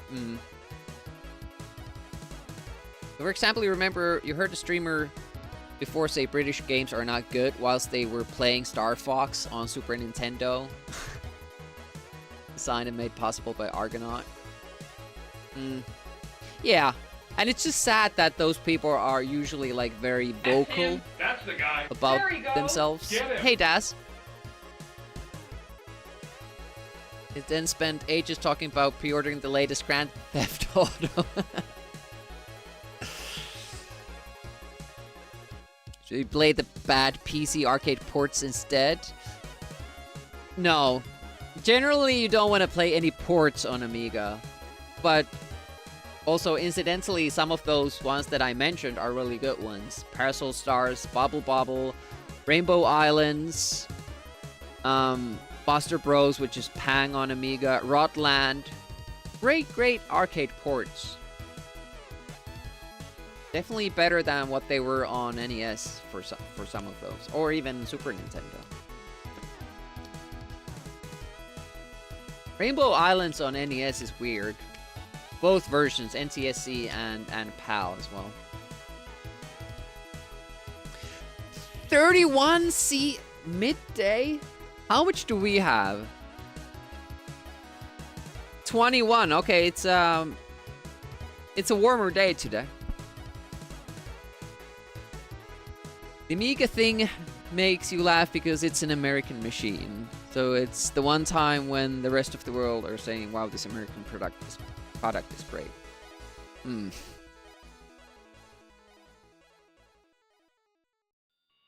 If the Amiga was a closed platform, it would have thousands of quality games to redeem for a score.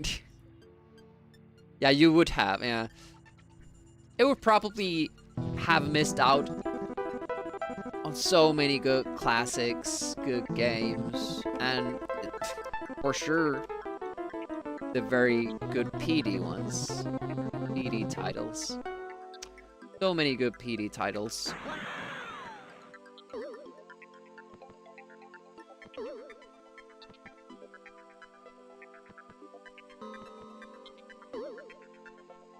Throws a cup of tea at trap. Dude, that can hurt. Especially if the tea is, like, boiling as well. I mean, come on. First, the cup will, like, bonk on his head. And then the water will burn him. That's a serious assault right there. Daz woke up on the wrong side of the bed. Needs to cool down with boiling water? Or is it an iced tea for this weather?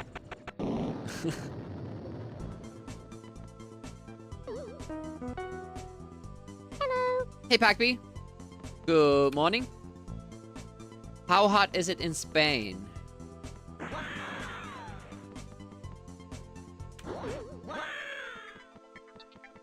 Iced tea works. Yeah, I'm drinking iced tea. Sugarless iced tea. From my 90s McDonald's Batman mug.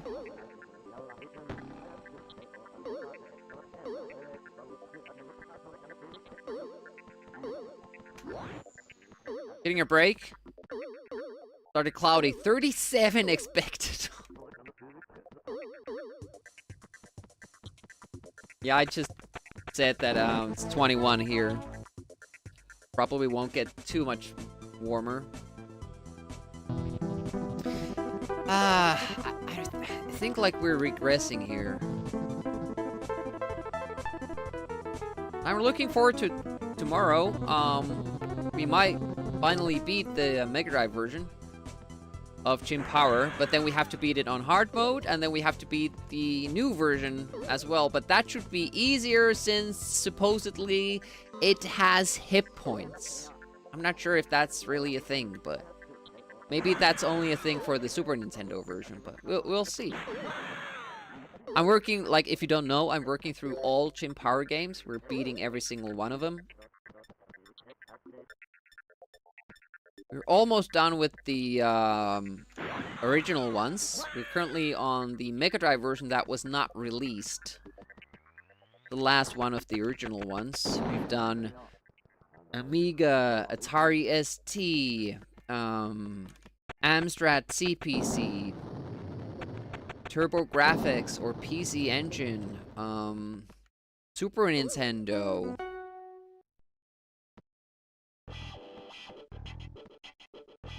Is that it? I think that's it. Oh, DOS as well. DOS we've done. And now we're doing the Mega Drive one, which wasn't published at the time. Pretty much finished the game, but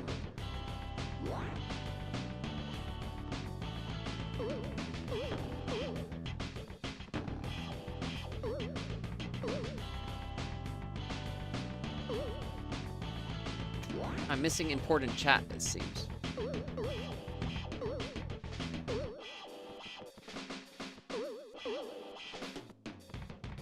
Oh yeah, 15 degrees.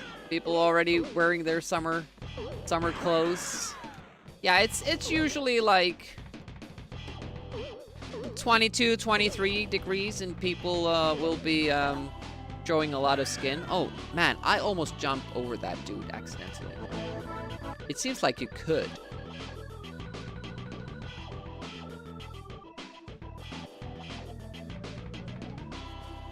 It's coming, Trap. This will be the final one. The only Amiga game I've ever bought. Physical one, at least.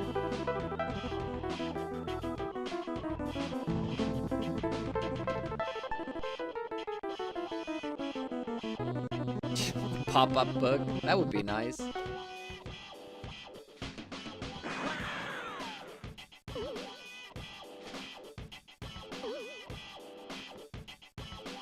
You don't have the console? No, I don't.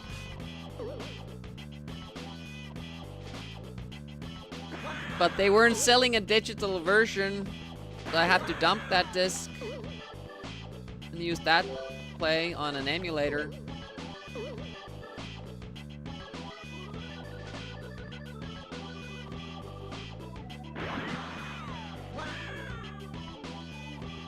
Have been ages for you? I wonder, like, how many of the traps you can remember just by having watched me play. Like, how many will take you by surprise still?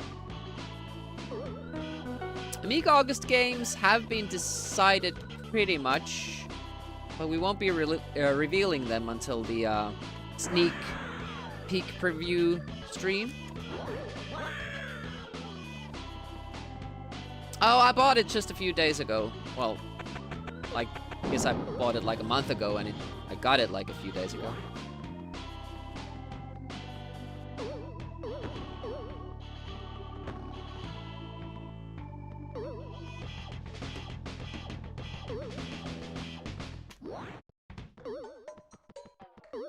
Hopefully we're gonna get it on Amiga Live, so that you still need your own copy, but you could launch it via Amiga Live. That was the plan.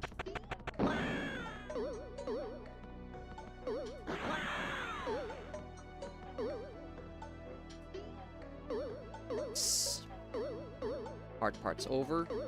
Now Just don't make mistakes, right? And I'm just clearly just talking about this level. Actually, this is still a hard part here. Oh, okay. Made a mistake there too. You can see sometimes I'm jumping when I'm trying to shoot, or I'll shoot and then jump. Because shooting is done by holding the fire button and pressing up. And if you're not holding the fire button and you press up, Rick jumps. And if you let go of fire while you're still pressing up, it will first shoot and then jump. Oh, you backed the Kickstarter? Nice. I don't know when that was. I definitely wasn't, like, around the Amiga scene then.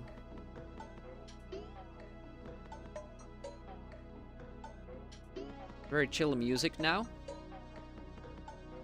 I don't think even this would fit Rick Dangerous. It would have to be something that builds suspense, but very, you know, the background, not too busy. Kind of like what Persian Gulf Inferno has. A couple of years ago? Oh. Must have missed that then.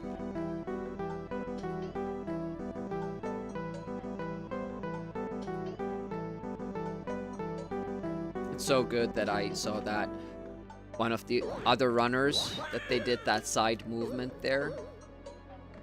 It's such a good little trick to do there. Gives you so much more space with the timing.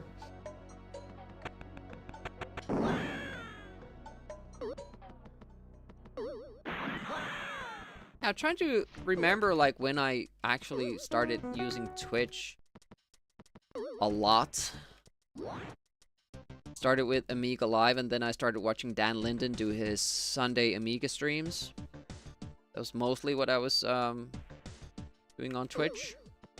Watching Amiga Live streams and Dan Linden. And that was the time when Dan Linden, Amiga Live wasn't on 24/7 to stream sometimes.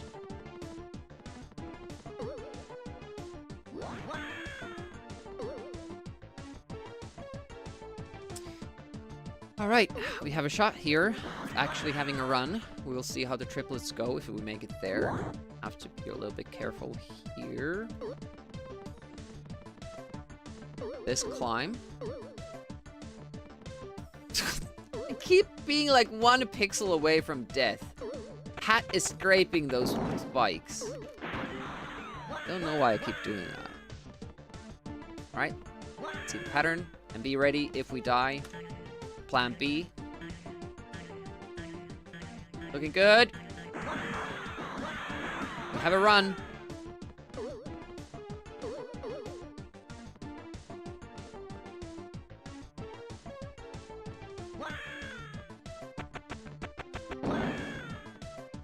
Let's go.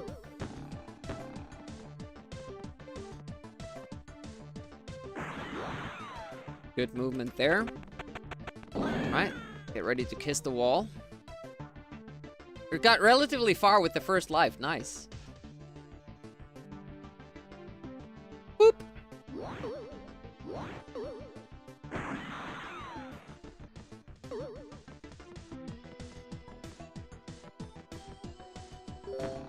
It is possible to drop down without touching that platform, but I'm not really going for that. Don't blink. If you blink, you miss it.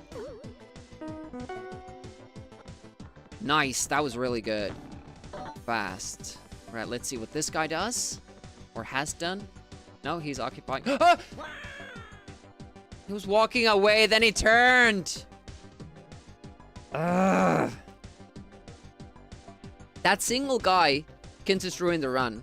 If it just keeps walking there. I can wait for like 2 seconds. But that's also why the best possible time here is 8 seconds better than what we've done. Because everything has to line up right. Not just one or two things, but everything. How do you know he's single? Well, he's not with anybody. Did you see him be someone there?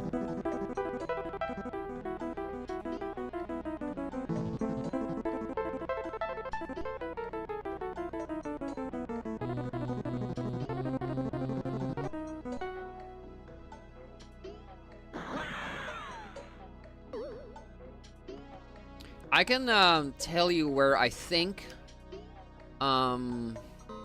where I got when I was a kid, like my PB.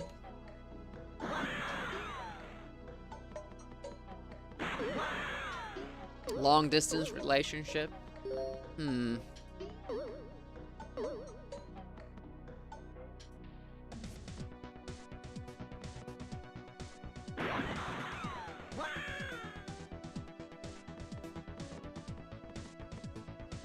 trying to think, like, the most problems I had was in that small single screen thing.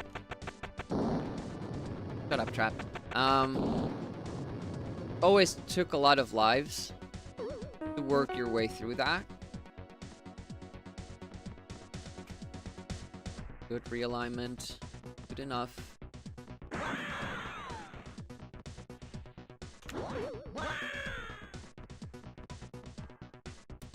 Yeah, this next screen is coming up. Remember struggling here and always losing a lot of lives? Working it out is even more difficult. This part is not that difficult if you're not speedrunning it, but of course we are. I think it's the next screen after that.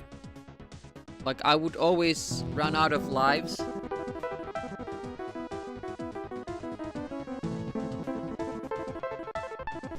Like the timing and the hitboxes, yeah.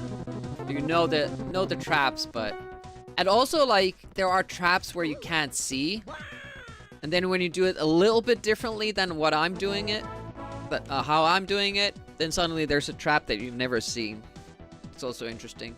Hey, Thermal Monkey. And that happened to me a lot when I was playing through this game. Like, unknowingly getting through or past a trap just by sheer chance of doing it in a very specific way every time accidentally, until that one time that you change something and suddenly there's a trap that you didn't know existed and you're, how did I get past this? Now I'm dying every time.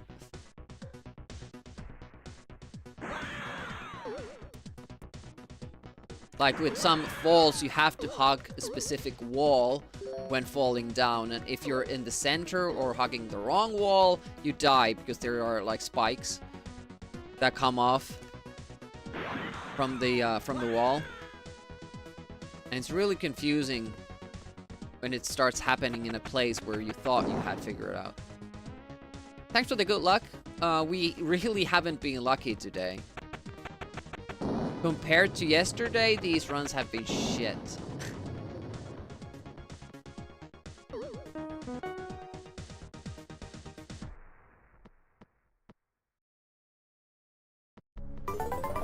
Hey, thanks for the follow. I appreciate that. Welcome to the stream. Follows are anonymous, so feel free to keep lurking or say hi in chat. Both are fine. I just appreciate you being here.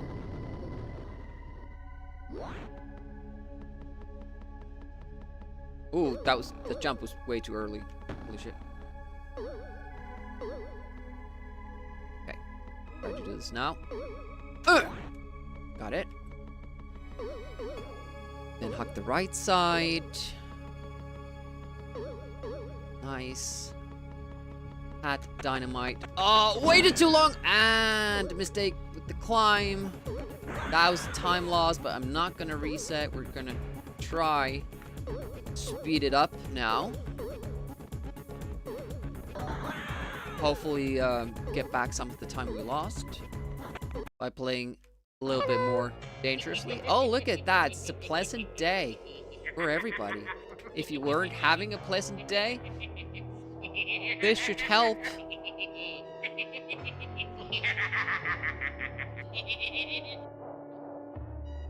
Pictures, laughter. Knock sock, welcome, welcome. You love this game? Me too. I really did. But I did not get here. I think it's the jump down below that I never got. That was where my Rick Dangerous journey ended back in the day. I've beaten it since, though. Legitimately. I'm getting the Christmas stuff ready. Winter is coming. I can't remember when I've had a more pleasant day. Hopefully that video made your day a little bit more pleasant. I hope you have a pleasant rest of your day.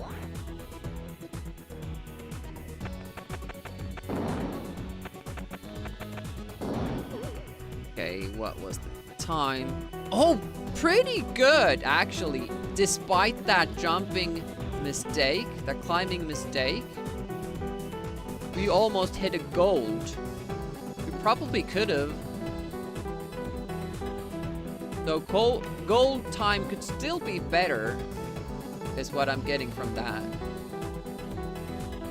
Any favorite modern platforming games? Platforming. Stupid. Oh shit, that was so bad. Never missed that jump.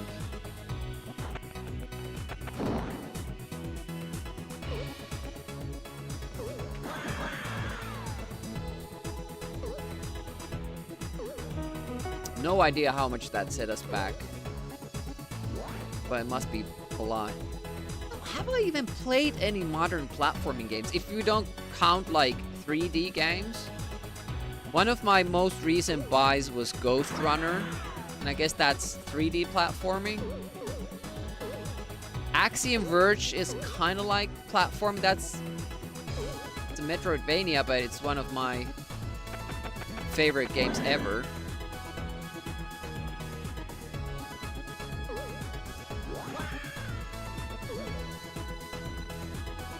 The true platforming games, 10 Second Ninja. I played that. I played, what's the 𝑨𝑴𝑰𝑮? That has like 2.5D.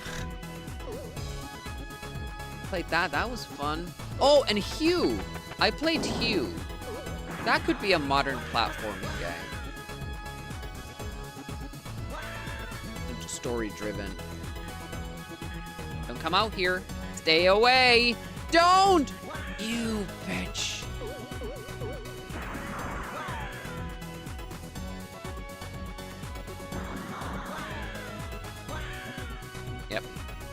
Yep. Can't remember when Rick has had a more dangerous day. That's true. He's died so many times today. Yeah, I'm not too into modern games, I gotta say.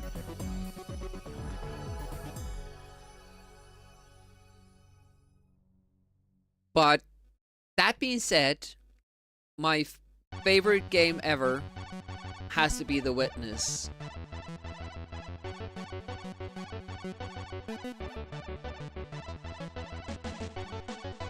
Yeah, 10 Second Ninja is a cool one. It has single screen challenges. You have to clear in 10 seconds. If you do it faster, you have like different like gold medals, silver medals, stuff like that. It's a really cool game. If you haven't tried it, I recommend it. It's fun, mindless fun.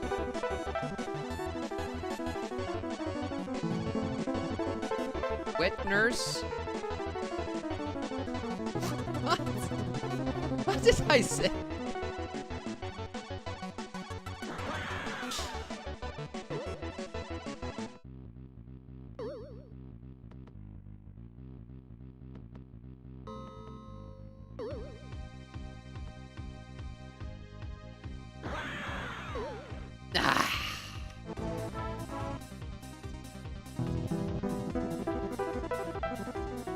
The Witness! I didn't mispronounce it that badly, come on.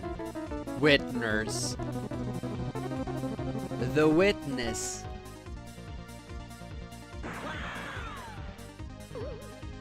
You know, a person that witnesses stuff. Witness. Sometimes that game makes you feel you are witless. It's a 3D puzzle game. An amazing one at that. Mittens.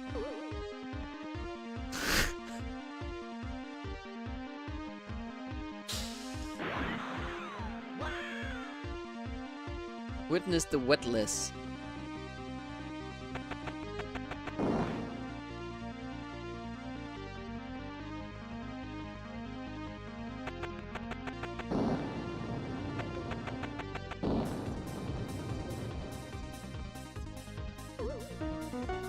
Why is W called W and not the Wii?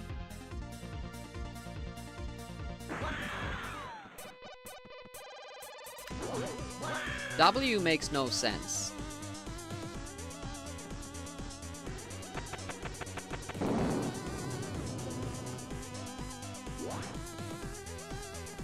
Being Wii, yeah.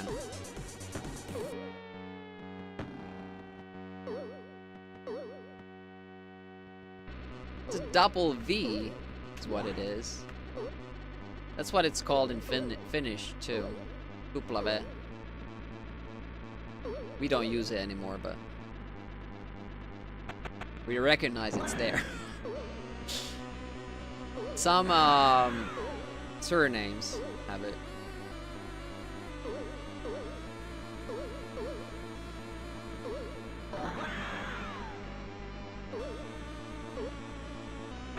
But that felt fast. Yeah, I'm Finnish. If you couldn't hear. Shit. It's Wii in the Netherlands. Nice. You have Witness on Steam, but you never played it? It's an expensive game, so if you got it for free,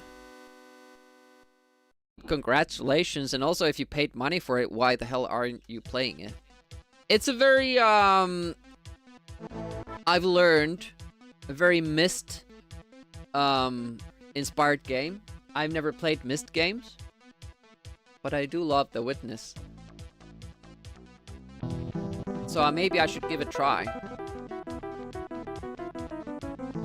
You know, as Myst games go. August for the Windows is coming too. That would be an option. I just feel that whenever I see people playing Myst games, the puzzles don't seem fun.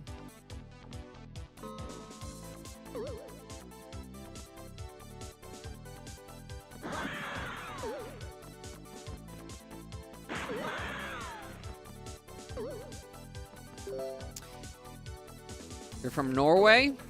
And watching the World Cup? Only been in Norway once.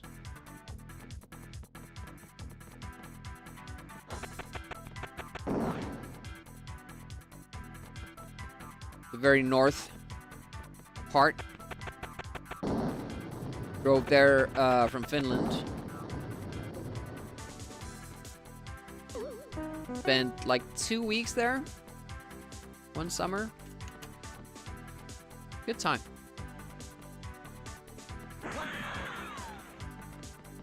At some point, I was thinking that I would move there. But I think I would have to win the lottery. Do that. Or go work in an oil rig or something.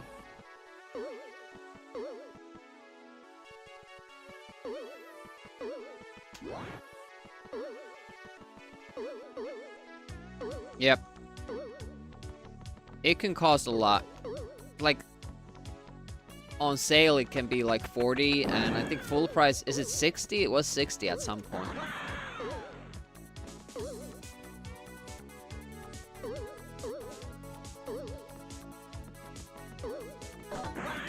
It's that cheap? Yeah, it was 60 at some point. 30 is super cheap. It was around 40 for a long time. I guess, like, you know, it's getting old. I got it for free. I didn't even know what it was and started playing it, and man, Journey, amazing. We did 100% on it without any guides with my friend. We only played on weekends every now and then because we were living in different countries. So whenever I would visit Finland, we would play and, you know, sometimes do... Actually, we only played it online, like with NetPlay, the very last time when we played it, when we beat the game.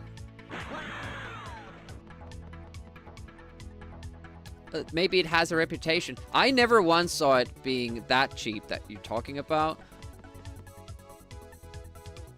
Because I kept tabs on it for a long while because my friend wanted to buy it as well. And it was just constantly like 60 to 40 euro. Never been to Finland? There's nothing to see here. Couldn't bother.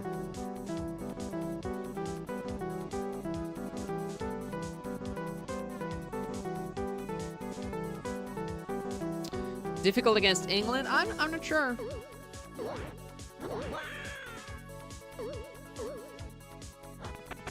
I think you have really good odds.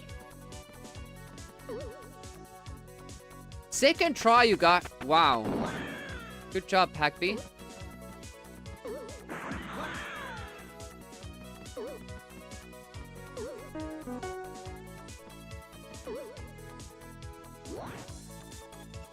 Yeah, most Finns do like constantly visit Stockholm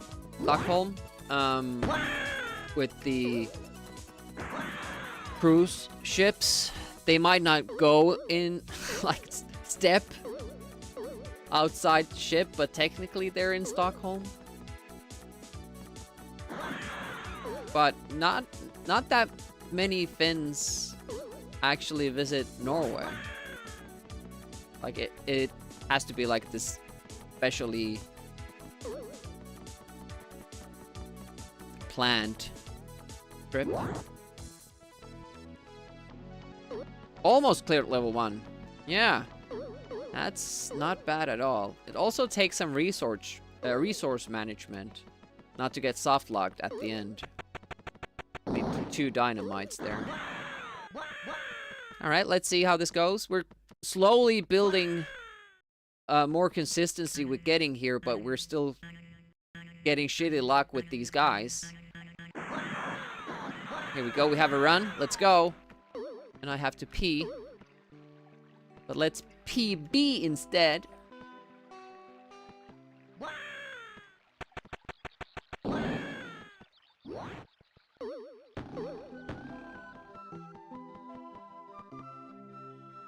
Are you trying out 10-second ninja? Can recommend. As I did. Alright, kiss the wall. Whoop! Oh, that was a long kiss. Okay. No third spear though, so we delayed just enough. Okay, don't blink.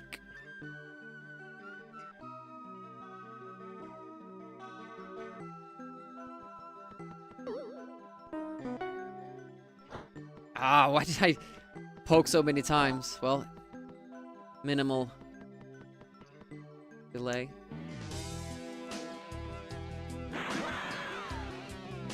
Even that, I think that was like 2 seconds. It's crazy.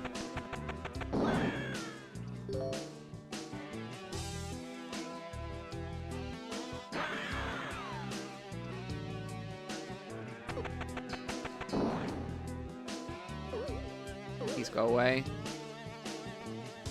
Yeah, you just have to go there. We can't wait. That's the problem. So there are like 2 sets of triplets where you need really good RNG. We got good with one, not with the second one. Because the #1 online Rick Dangerous influencer keeps saying it's his favorite game. That's why it's priced so high. It's true. It's true. It's all my fault.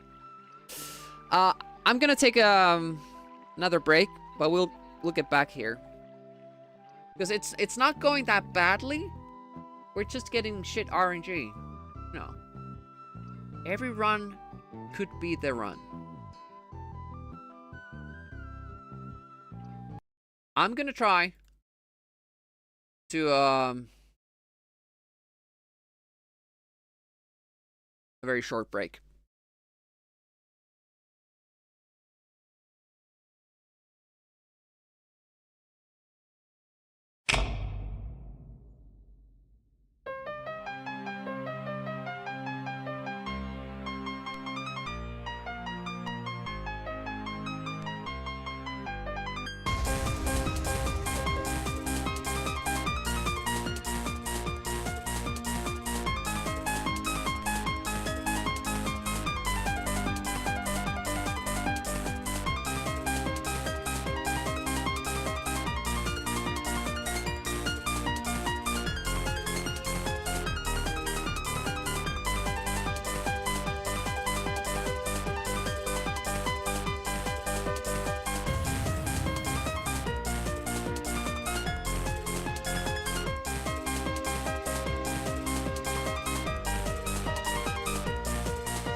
I made it. Just enough time to have a little pee break during that show. Intermission. Is this guy any good at speedrunning? No, he's not. Sucks.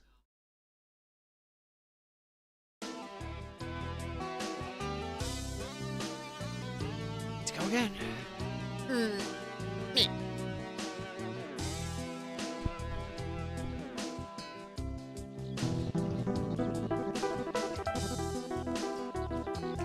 I kind of see myself already wanting that sub 1730. But man, we can get 6 seconds just with level 3 compared to our PB, and that would be a 1733. And then getting good level 2, that would be it. That's it. But everything would have to fall in place during the same run. Very, very improbable.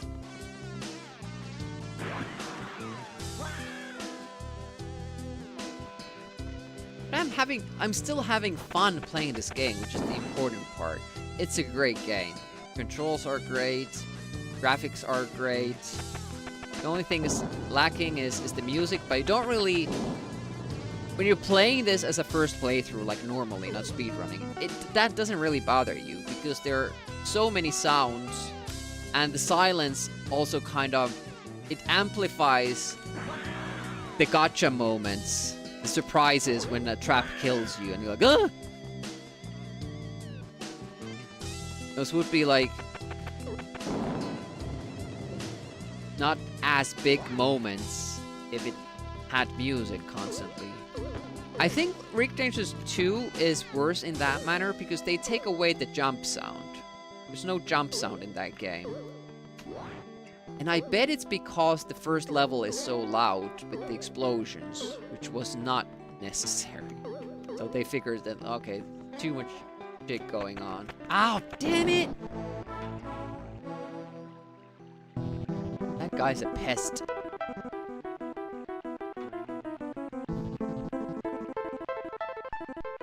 I think other speedrunners don't seem to have a problem with him. It's just me. Thanks for the follow. Appreciate that. I'm very surprised people are tuning in. Me, you know, just constantly resetting, playing this game. Friday afternoon. Like, surely you guys have better things to do. I do appreciate you hanging here, though. Like, it's amazing. Always takes me back to those good old times, good old days when you would play these old games. And you would rarely be alone. Like, you would have a friend or two right there. You're like, taking turns in trying to beat the game, or one was playing and the other people were backseating, or just hanging to watch someone else play video games. Usually it was a social thing that happened. It's kind of sad that nowadays, like, not too many games, and have some, but not too many games offer you the couch co-op thing, or split screen. You know, like, it's expected that you're alone in your own house, and then you play with netplay with other people also sitting alone in their house. You know?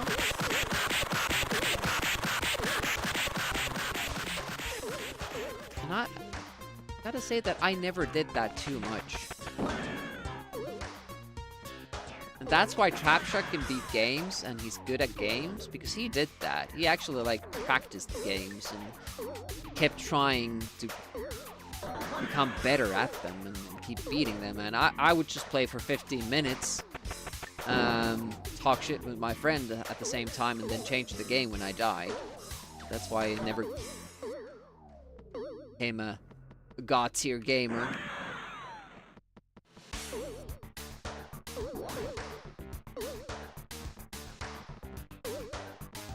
And nowadays, when I, like, work through a game, it takes me, like, a lot of retries just trying to memorize it, because that's the only advantage I have. I can memorize the game. So I know what's gonna happen before it happens, and then I can beat it. And I guess that's why I've taken such a liking to speedruns. But again, I still like finding new strats and routing games out, you know, discovering new things. That is the exciting thing to me, and not this part where I have to grind a world record. Already irritated? Really? I like it. Hello. Hey, Core Class Man. Welcome, welcome. Another Amiga speedrunner right there. It is difficult, yeah, but once you get the hang of it, getting the lowest time is not that bad. Well, the lowest target. How do you say? Just doing it under 10 seconds. And I actually quite enjoyed trying to get the gold medals, like doing the levels in under 3 seconds or something like that. And then it feels like some of those high score tables are just filled with cheaters, because some are apparently finishing levels in under 2 seconds or under 1 second, and like, that's not possible. You're glitching it somehow. But I guess, you know, that's what I do with speedruns as well, so. The slow runner. Oh, Lurie. Hi, Lurie. How's it going? I think we can shoot this guy.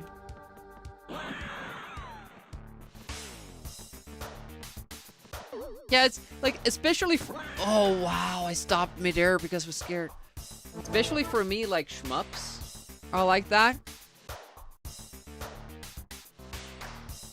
I can't, you know, dodge bullets and other ships and enemies and shoot them just by natural ability.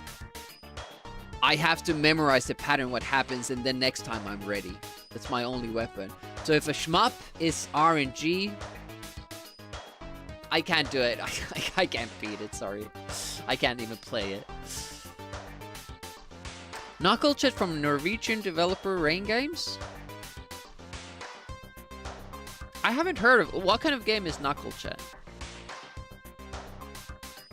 20 stream streak from Core Classman? Thank you so much. I appreciate that.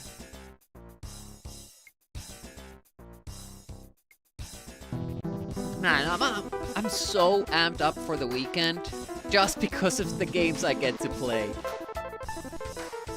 Team Power tomorrow on Mega Drive, and then Woody's World. We might actually beat it this Sunday. It's not out of the question. We just need to practice 2 castles. We keep getting soft locking one of them, though. We have to start practicing with that one.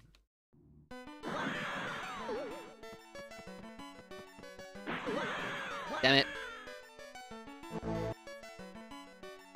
The best shmup players learn the basic strats for each level. The only difference is how long it takes for them to learn a new level. Yeah, might be. Tesla Grad 1 and 2? No.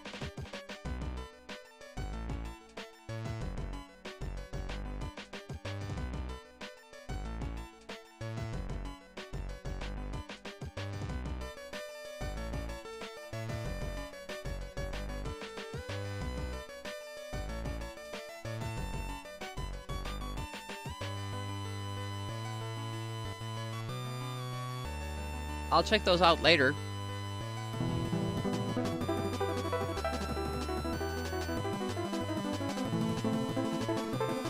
Sounds good.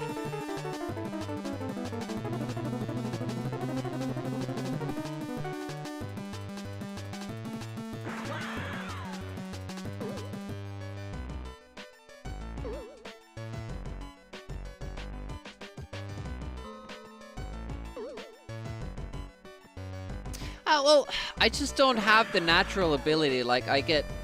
If I'm playing a shmup, and, there's a lot of bullets or a lot of movement, I just get... Like, I'm like a deer in headlights. Like, my brain doesn't function, and I just die. Like, players like Jock Resk, especially with platforming games, Jock Resk, he can just, like, dissect a boss pattern as he's doing it for the first time, and then just beat it. I don't have that sort of ability. I have to die like 20 times, and then I'm like, oh, that's the boss pattern. Now I can defeat it. And that kind of like pattern recognition and natural ability to adapt, that really helps you with video games, and especially with shmups. But there's this like vicious circle in that I wasn't good at shmups, so I didn't like them, so I didn't play them, so I never got good at them. It just feeds itself, this loop, me not liking shmups, and that's why I'm trying to get into them now. I keep playing like some good shmups on Amiga. We have played a lot of good shmups on Mega Drive that I didn't know existed before. And I'm like slowly getting into them. We've played awesome shmups on NES. Abadox is maybe the best game on NES that I've ever played, and I would not have guessed that I would say something like that about a shmup game. But Abadox was amazing. And also Silver Surfer was great.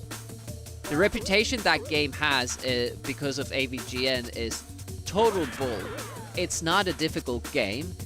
It lets you practice the levels beforehand. You don't have to practice, learn them one by one and always having to go back to the start if you can't do it.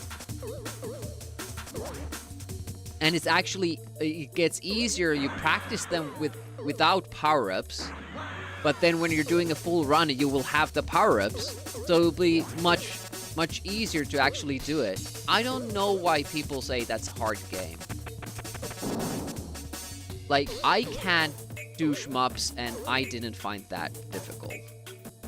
There were even bosses there that I figured out the first time I was playing against them. Like, the patterns were really obvious, and I like that. I'm not saying that, like, that's a bad thing.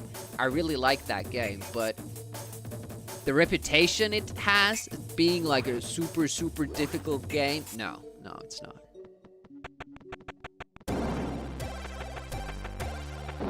Mario 3 is much more difficult.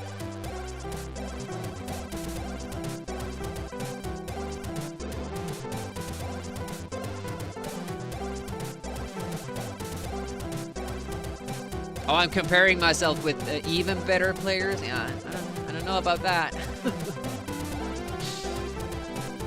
I used to think that you would have to be really a good gamer to stream.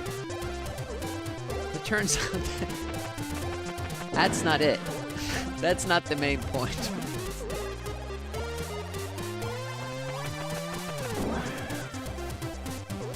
But he has, like, especially in the past, when he was asked about stuff like that, he did say that he doesn't want to pick a game that he actually doesn't like. He doesn't want to say disingenuous stuff about it. He just wants to, like, exaggerate it for the show.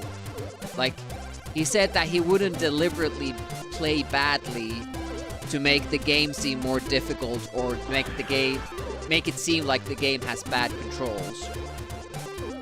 But he definitely did that a lot of times. And I understand that it's you know, it's for entertainment. It's about a guy getting pissed at old video games. But also how the show started was him actually critiquing legitimately, you know, subpar games. Like, the things he brought up were legitimate, like, bad design choices and stuff like that. So he kind of built on that, and then saying that, you know, it's just satire, you don't have to take it seriously, you shouldn't take it seriously. It's kind of disingenuous. Like, you built your channel on that. Oh, wow, it was like he was following me, even though that pattern is pretty much random. It's charging me there. Oh man. Turns out a cup size in a good avatar goes a long way for streamers. Yep, that's true.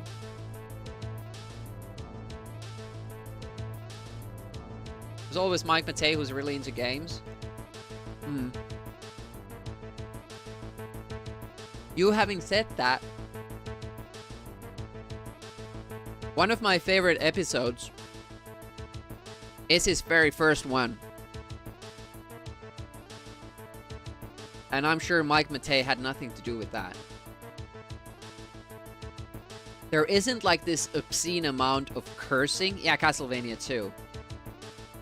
He brings up legitimate points, and the humor comes from the fact that there's a person doing a video review of a game that's, what, 20 years old at that point?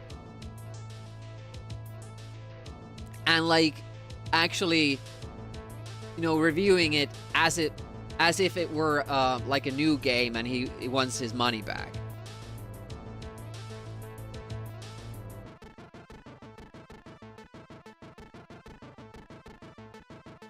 I felt that was, like, super funny.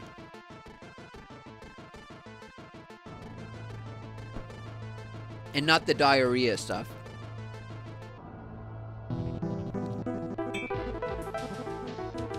That's why I also like the Street Fighter 2010 episode. Because he goes a lot into the lore and he has a lot of knowledge about it. Like, he clearly studied, researched the topic before making the video.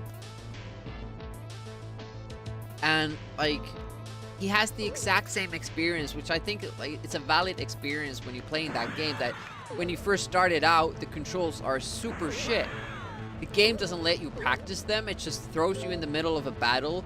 You try to do your best with what you can, so you never end up mastering the controls.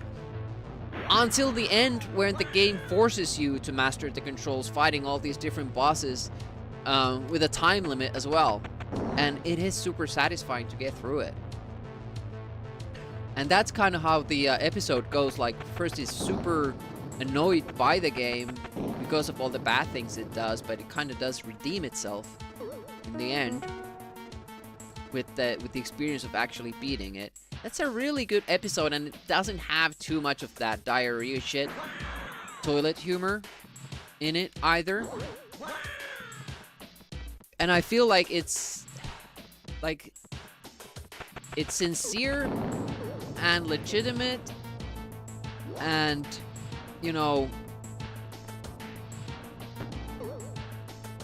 he's using solid arguments when he's, you know, playing that game. But other times it feels like he's just, you know, he's making stuff up to make content. And it's really unfair to some of those games that are actually really good. And it just dismisses them for content. And then they get this reputation from the viewers that never actually play the games, they just watch the episode. It's too bad. Like, there is some sort of, to say, responsibility there for the content creator to realize that people are taking these reviews as sincere and not just satire or jokes or whatever. Like, he made it really clear it was a joke when he played Super Mario 3, which he thinks is a good game. Like, he didn't make stuff up for that. But I think, like, there's this thing that he realized that if he reviews games that are not that well known, he gets by with it. Nobody will know because they wouldn't have played the game. I think there's this some level of calculation there that's disingenuous to make the content, and that I'm not happy with. Having said that, I did back his movie, and I absolutely love the board game episode, Board Game James. Those are super, super funny. I loved his, like, little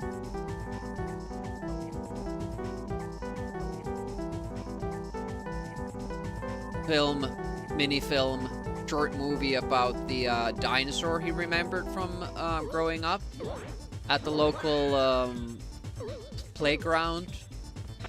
That was good. That was really good filmmaking and you know, sincere story, heartfelt. It's really good. But no, some stuff with the AVGN, I think it's a little bit unfair.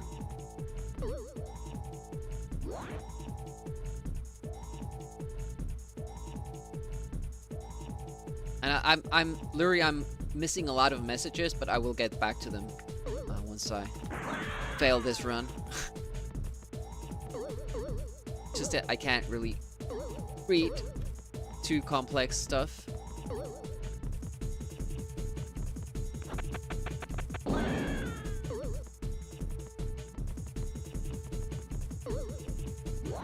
Well, sometime there, having to use the dynamite. That's not.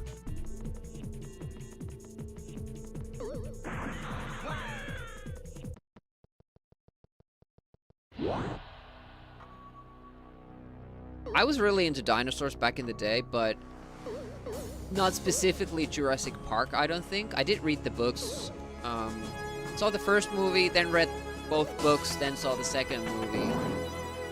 Hated the second movie because of that. I think actually the third movie is not that bad. I like it more than the second one. I don't know why Holy crap. 1, 2, 3. Why the third movie gets... Oh shit, I was too fast still. Crap.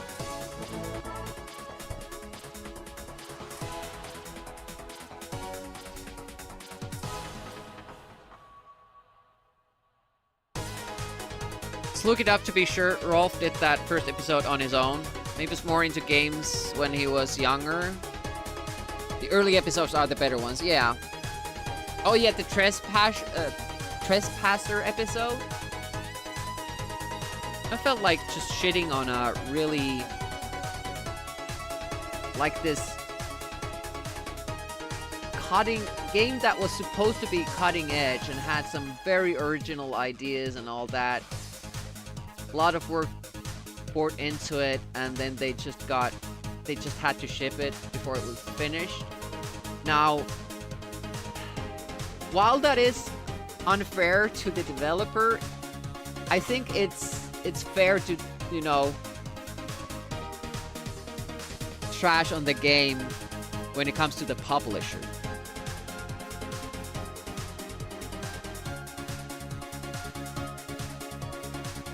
Nightmare on Elm Street. That's a pretty good game, isn't it? I feel.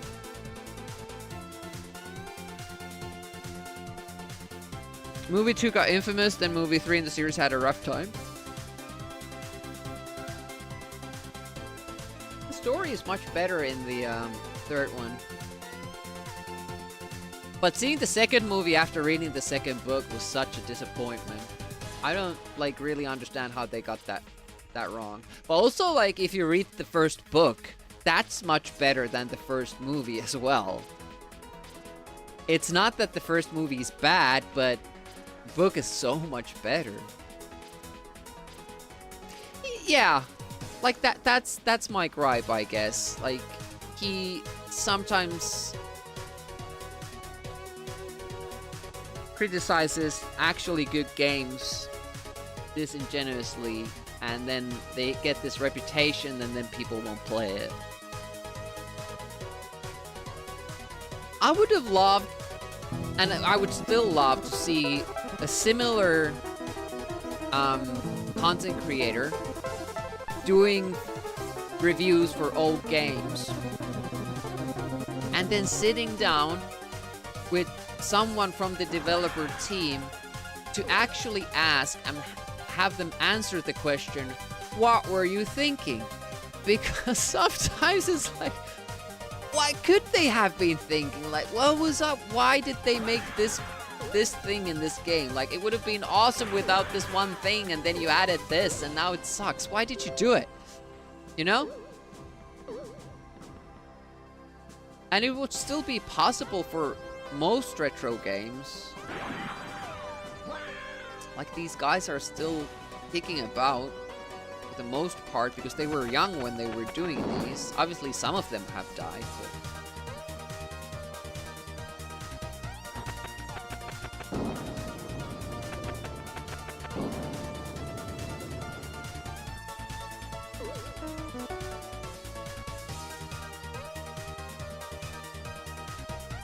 but it would have to, like, you would have to be, like, really skillful in handling that, so that at the same time you could come off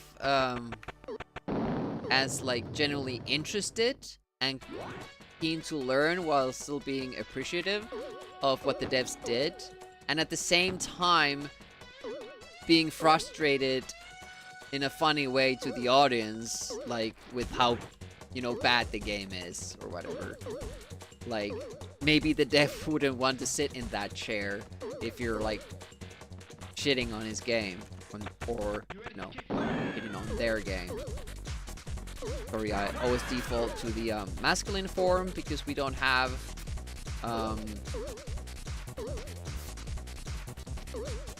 gendered nouns in or pronouns in Finnish.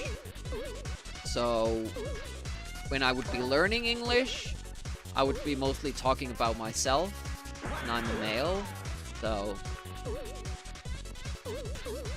that's what I default to, and I'm sorry about that, but I'm learning, trying to learn.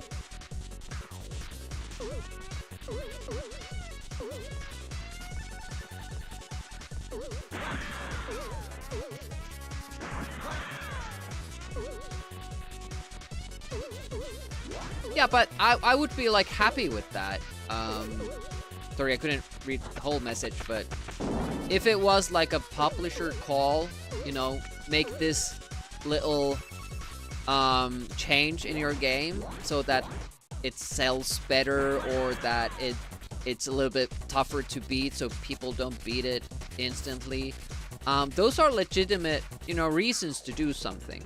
And I would be interested in, you know, hearing what the process to that was and all that. But sometimes it seems like, especially with Amiga games, that it was just the devs' decision to do it. Again, we're getting better and better with the runs, but holy shit, do I have to play for 2 hours until we start getting good runs? So I would have to stream for like 5 or 6 hours to have a good shot at this. I'm not sure if I want to speedrun this game for 5 hours.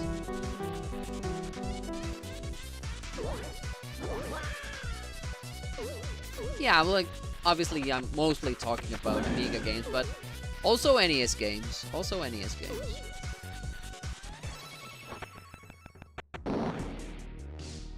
Okay. Make it there.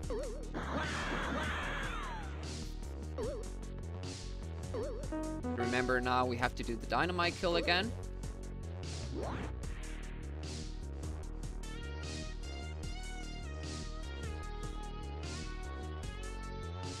It is possible that you don't have to shoot this guy. And you don't have to shoot the first guy. He comes down and kill it with dynamite. And you also don't have to kill the last guy that's up here. But that you won't know until you get there. So I won't take the chance. You don't lose too much time there. It's mostly the fact that you have to do a dynamite kill that I don't like. Harder.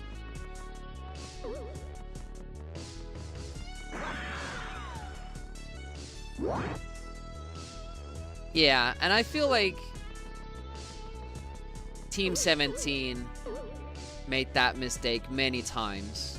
Just kept making the game harder and harder because they kept playtesting it themselves rather than having somebody, you know, an outsider test it. So they just didn't realize that, hey, you know, a new player won't have this information that you have. Holy shit, it just keeps getting worse. 1, 2, 3, all the time. Come on, climb it.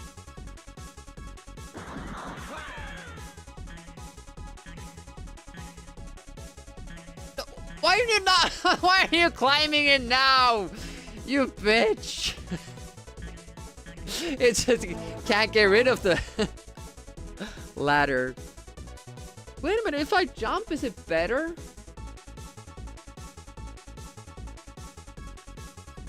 If I keep jumping, do they want to climb up more?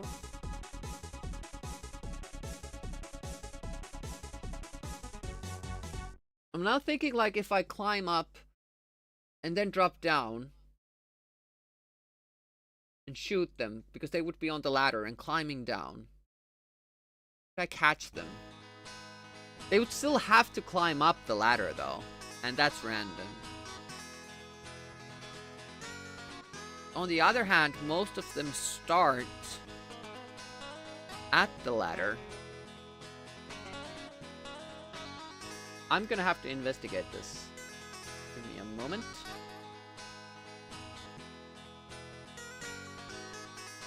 Finding my save states. Creak.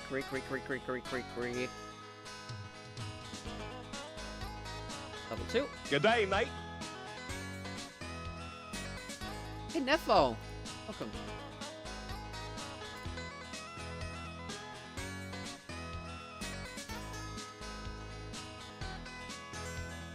In some games, they got the order from the publisher to stretch the length. Yeah. Interval mechanics found their way into game for that reason. But that's mostly, I think, that's when they, like, don't give you continues. Or, like, have limited amount of lives in a game that was clearly designed otherwise. Like, you can see, like, a Japanese game is made, and then they move it to the North American market, and they remove unlimited continues. It's like,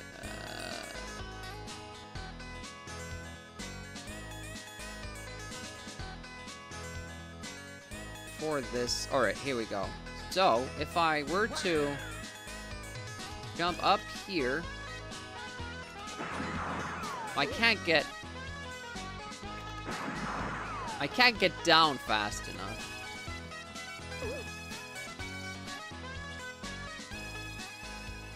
And it still doesn't mean that these guys will climb on the ladder.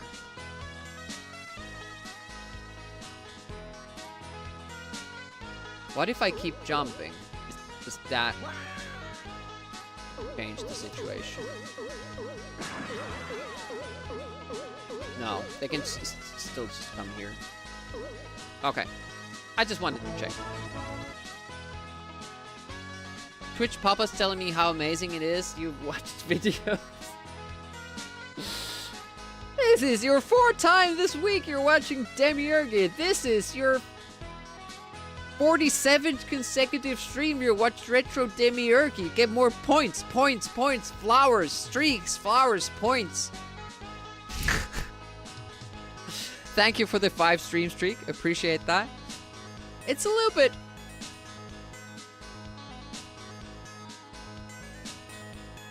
What's the word? Obtrusive?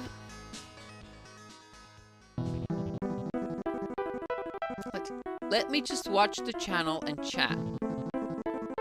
Don't need all this extra information. Yeah, the plan thing. Did you figure out... Can you shut that off as a viewer?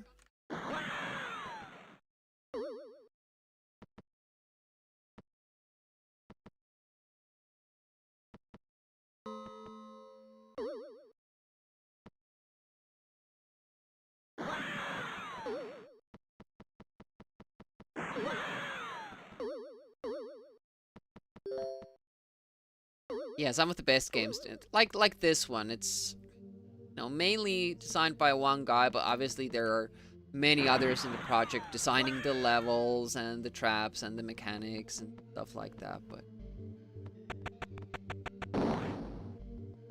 like Axiom Verge, which I think is like the 3rd best game ever made, was basically made by a single person. Or was it Johann Hupp or something like that? Hello. Doesn't seem like you can turn it off. Damn it. Only top by Top Banana. Hey, Broccoli.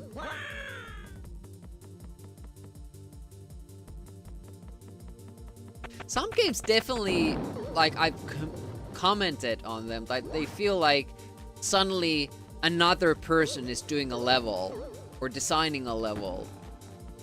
It's so different from the rest of the game, and then the mechanics just don't work for that level and all that stuff. It's... You can definitely sometimes see it, or maybe it was a late edition or something. What are the 2 first spots? Star Control 2 is on the 2nd place. On 2nd place, and 1st place goes to The Witness. The Witness. I hope I'm pronouncing it correctly and clearly now. The Witness. Not the Mittens, not the Wetness, or Wet Nurse.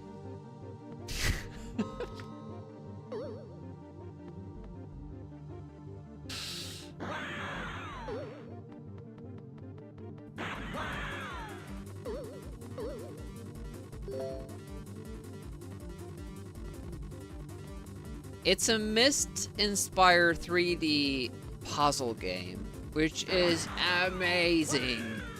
Amazeballs. I just got it for free for Epic Games, and I was like, what is this? Let me try, and then started playing through it slowly. Got some ways in it, not too far. Then I was I was living in Spain at the time, visiting my friend in Finland. I was like, hey, check out this game that I found. And we, you know, showed it a little bit, and we started playing. continued from where I left off and got further in the game, and like he got really into it as well, and then we started, whenever we would get together, we would play that game and slowly work our way through it. It took us like, I think in total 2 years, maybe 3. No, it must have been like 2 years to play through it without any guides. Did 100% on it. It was amazing. And still, his wife keeps, you know, reminding us of a time when we like realized a big new game mechanic in the game that we didn't realize was in it. And it's just ran into the room like, what the hell are you guys screaming about? We were so ecstatic about it and flabbergasted.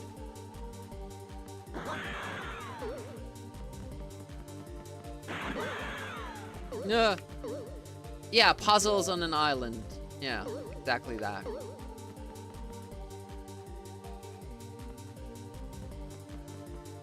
Haven't ever played it on stream. I have considered of redoing the full game. Every puzzle again on stream, but it would take a long time, and we have a lot going on with the old games as it is. Another thing I was considering was doing a speed run on it, but I wouldn't want to do that before I've, you know, played it again. Play through it again one more time without, you know, learning stuff in advance. Because if you start learning for a speed run, you know, it takes a lot away from the experience, you know, enjoying it casually.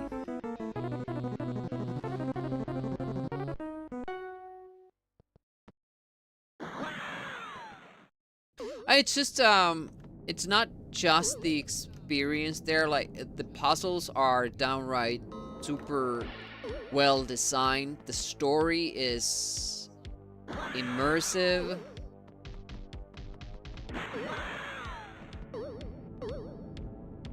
The art is great. It just, like, sucks you in. And I tried so many other puzzle games after that, trying to recreate that feeling. I played Cube, I played Talos Principle, I played the Turing experiment, Turing test. I think it was called Turing test. Cube 2. A lot of like these really good puzzle games that I enjoyed greatly, but none of them really came close to Witness. Talos Principle is really good. It's a really good game, but it's still no Witness. You have over 100,000 demiurges? Do you finally want to be a VIP? Unicron redeemed the game redemption, so you're gonna have to wait like 7 days. Then again, if you have 500,000...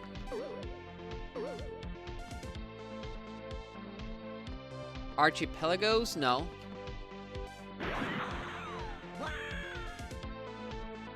Yeah, I hadn't heard of it when I started playing it. But it's kind of weird, like, all those games I've only played a few times. The Witness I've only played, technically I've only played it once. I played through it once.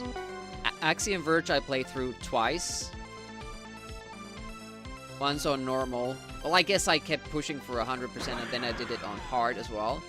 And then Star Control 2 I've only completed twice.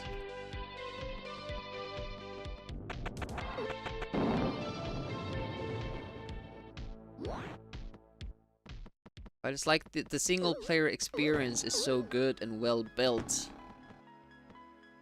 They just live in my head rent free. Witness Day. Hey, not a bad idea when we run out of NES games to play.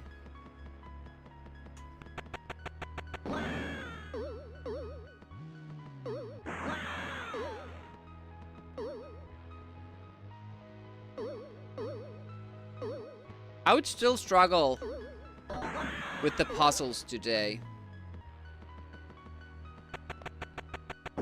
I would probably remember the logic to them. So I wouldn't have to, like... There wouldn't be, like, this empty... pondering. Where should I go? What should I do? What do they want me to do here? I would, like, know what to do, but not how to do it. And we could play it as, like, chat also participating in the solutions.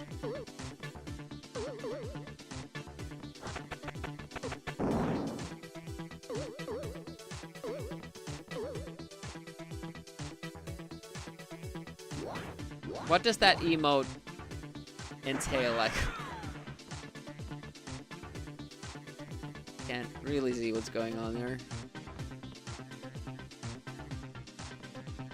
I like the sound puzzles the most.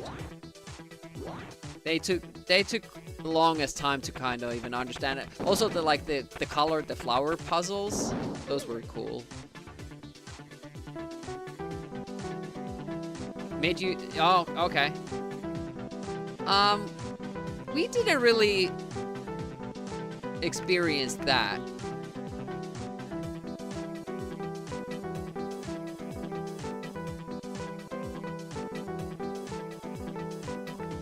I think this will have to be the last run today. I'm not tired yet, but I still have to go to the gym. I have to eat before that. And... Fuck! Okay, that's not the last run. I have to... We're gonna have to make it to the triplets once, and that's gonna be it. That's gonna be the last run.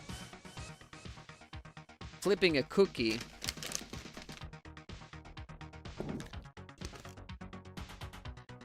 Viewfinder.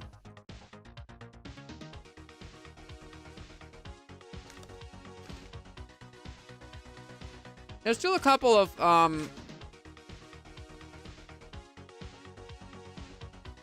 puzzle games I want to try. One had something to do with lights, so you'd have to, like, create shadows and go through them, or create light, paths of light and go through them. I can't remember.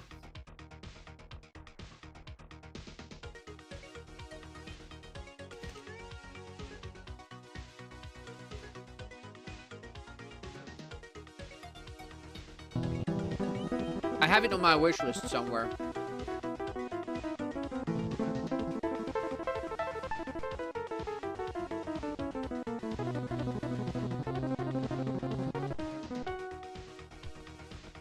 Alright, let's get to the triplets. That was a really good pace we were on, by the way. And I just threw it away. Jumping into that explosion, which is totally unnecessary.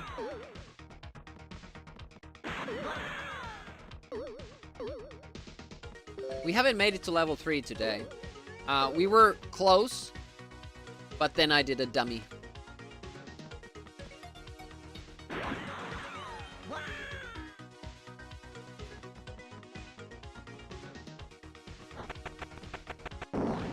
Wonder if you could, like, because you're falling at the same time and at the same place as that enemy sprite.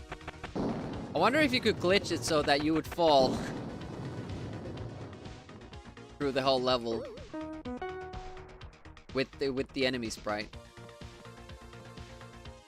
That would be cool.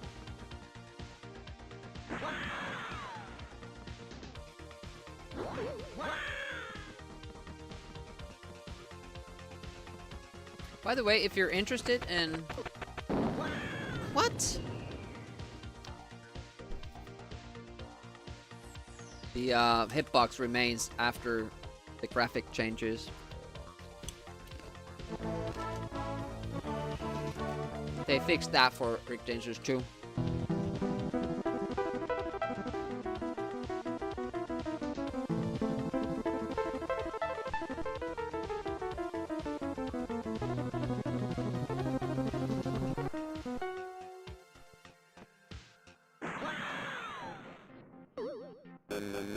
Welcome, welcome. How goes?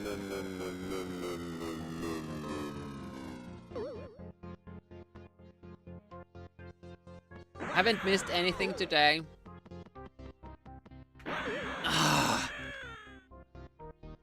Just bad RNG in that spot all day long. We were on world record pace, I believe, up until the very end of level 2, and then I did a dummy, and then we never got to see what the pace was, even. But we did get a gold, a very slight gold in level 1. And we now know that we could even do better. But that's not something that we strive for. Yeah, we've been generally having very bad luck with the first set of triplets. We have gotten fairly good amount of runs there. I think it's like 10 already. But we keep getting fucked over there, and if I make it past it, I just make mistakes elsewhere, or we get bad luck with the RNG after. So, pretty good consistency. Yesterday was a little bit better, but today hasn't been all bad. But we have way worse luck with the RNG today. Especially in level 2.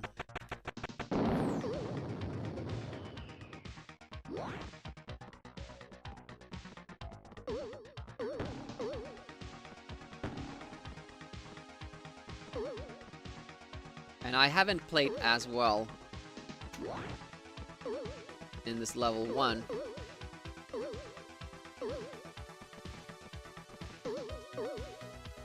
Right?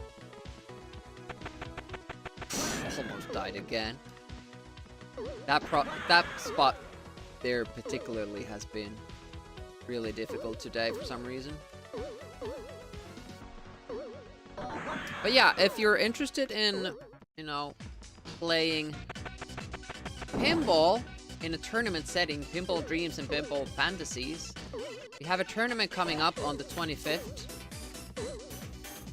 Anybody can take part. You just need the ability to play those games and to stream them to Discord.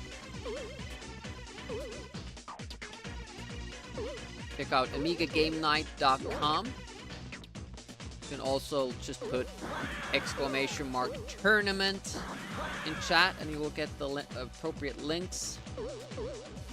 And also, if you're an Amiga streamer, make sure you sign up for Amiga August on AmigaMonth.com.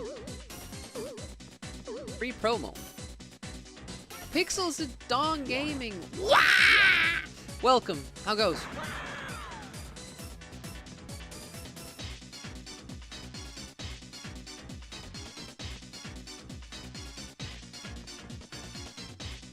Thanks for doing that, Nefo.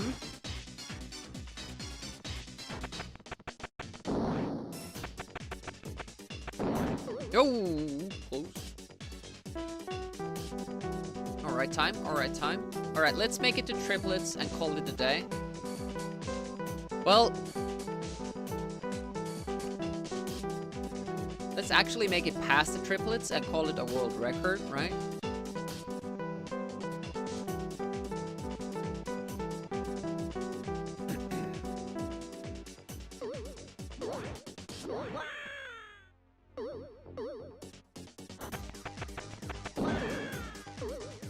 Alright, that guy fell down. That's awesome. There's certain, different types of enemies in Rick Dangerous. There are the guys that are constantly on a set pattern. They will just walk back and forth on the same plane.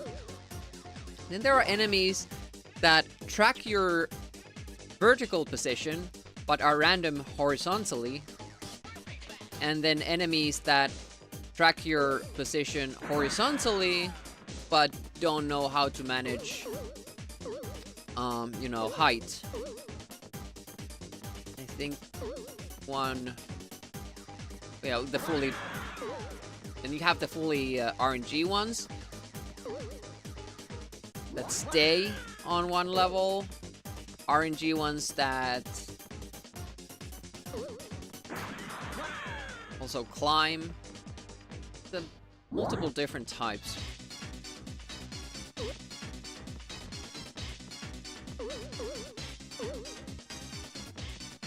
That was a good climb there. All right, here we go. Just have to get lucky with the triplets. Hehehe, giggity. And straight toward, like no shame. 1, 2, 3, shoot. I'm going. Why did you have to pick? Ah.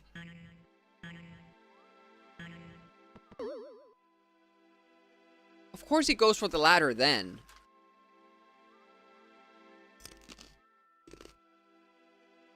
I want to get past the triplets once. Is there a hand grenade in this game?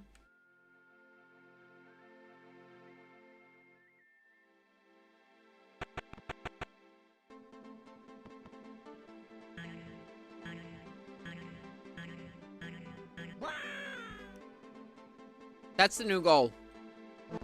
Getting past the triplets once, then we'll call it. I really do have to get to the gym.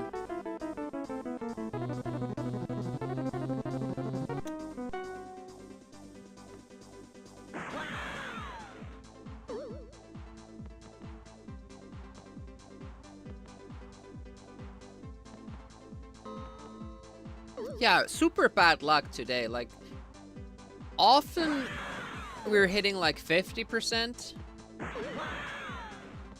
luck with those guys, the first set of triplets. Today we've gotten past like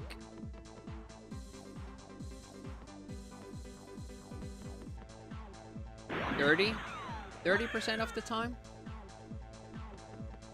at most.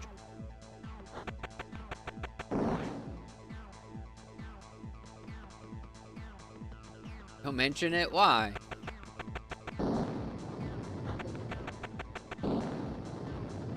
As long as you can hold the controller, you're in sufficient. Okay, but I have things to do.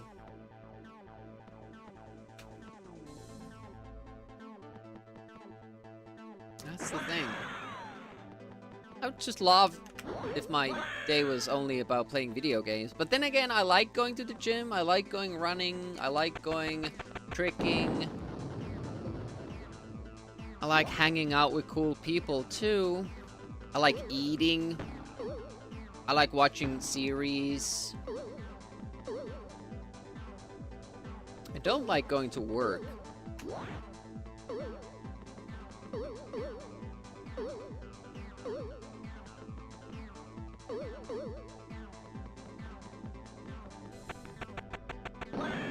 I still struggle at timing that.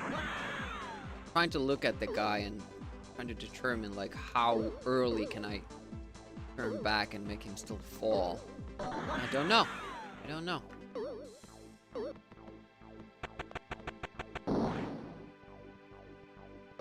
I guess I could leave that dynamite closer to the edge and that would take less time, but a bit like that. Slave to my habits.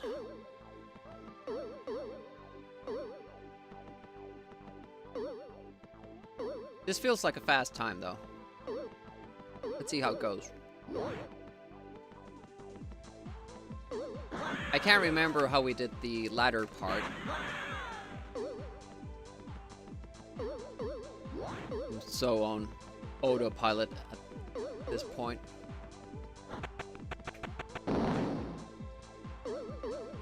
Next NES game has not been determined. We beat the Ultimate Stuntman last time. So next Wednesday we're gonna have to pick a new game. And I don't know what it's gonna be. There are multiple candidates. I can read out the list after this run.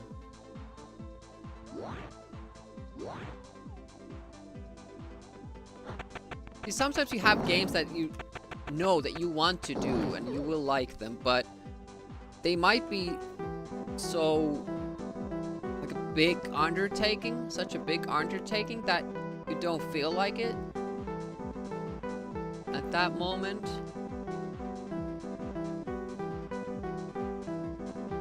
Lately I've been like mostly up to quick platforming games or maybe quick racing games.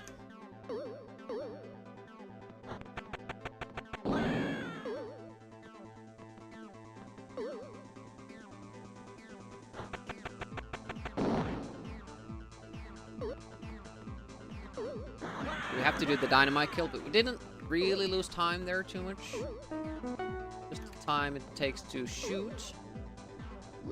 So there's no, like Trapshot was asking, there's no way for me to jump into that little gap there. Because I have to be crouching when I get there. And Rick can't crouch while he's jumping. I have to wait until that stone comes down and jump on it and crouch there.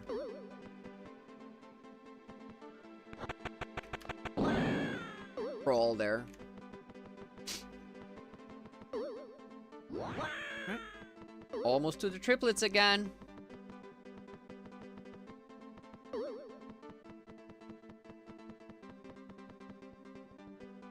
Saved a bullet there. Turns out I could have shot the Egyptian, but how would I have known?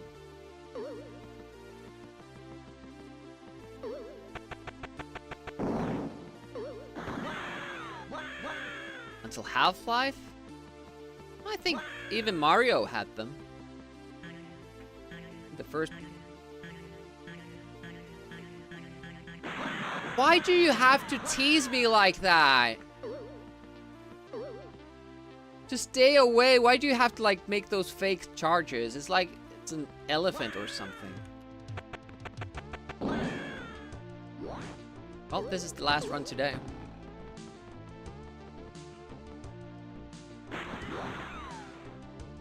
But yeah, I could keep going. I don't feel tired. I'm enjoying this. My hands are okay. My focus seems okay. I could keep going, but, you know, sometimes you just, you know, have other shit to do. It's unfortunate. Maybe Amiga August will just do 24-hour Rick speedrunning stream.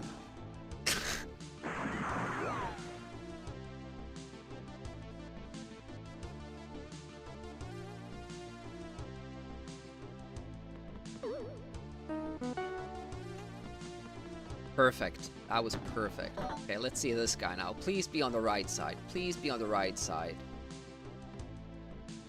Well, it's really good. Wasn't perfect, but it was really good. Kinda took a risk falling down there, but it's fine. Alright, let's see. Second set of triplets. What's gonna happen?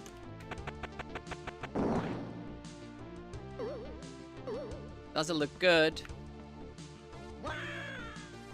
Maybe could have landed with the after the first jump.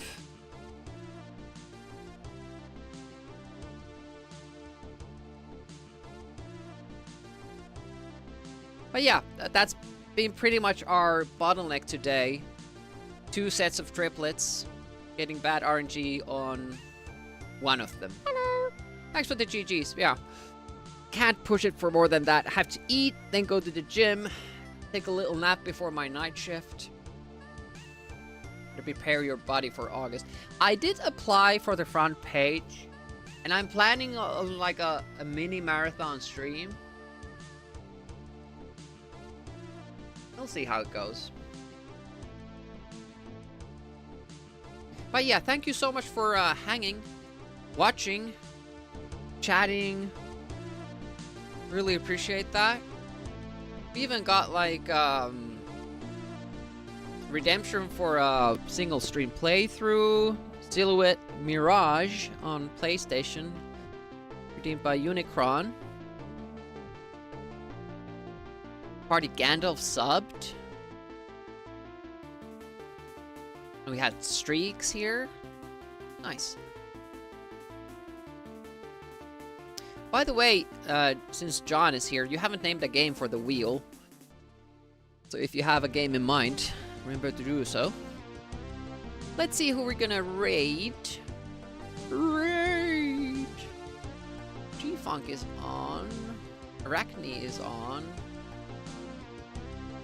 Anybody doing Amiga? Last night I actually found a new Amiga streamer. Italian, but still a new Amiga streamer. By just randomly searching for Amiga stuff.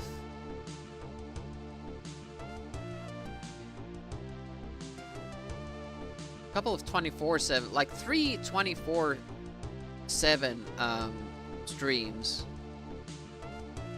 Popo Radio, 24/7 retro clips. Scene Rat Rotational. All have an Amiga tag on them, but there's like literally nothing going on there.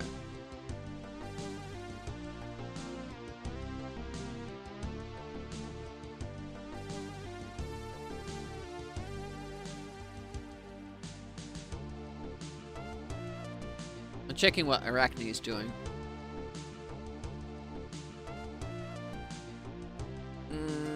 RPGs, me no likey. Is that punk doing? SPD Wolf is doing Mina the Hollower. Apparently speedrunning it. Interesting.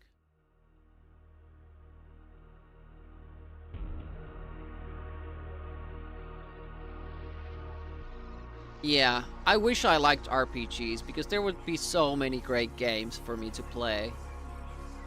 But since I don't like them, I just can't play them.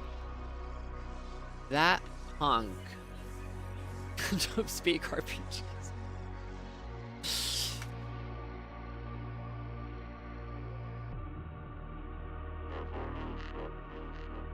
Alright, let's go raid that punk. Thanks for hanging. You could have been anywhere on Twitch or, you know, having a life. Doing something worthwhile and chose to be here. At least lurking here, and I appreciate that. It's amazing. Hope to see you tomorrow. Same time. We're gonna do Mega Drive, Gym Power, hopefully beating that. Taking a look at the remake after that. We'll see. And then Woody's World on Amiga on Sunday. Looking forward to that as well. And then possibly bonus streams. I'm going to try to do the Silhouette Mirage on PlayStation either Monday or Tuesday. It'll be at the same time as this stream.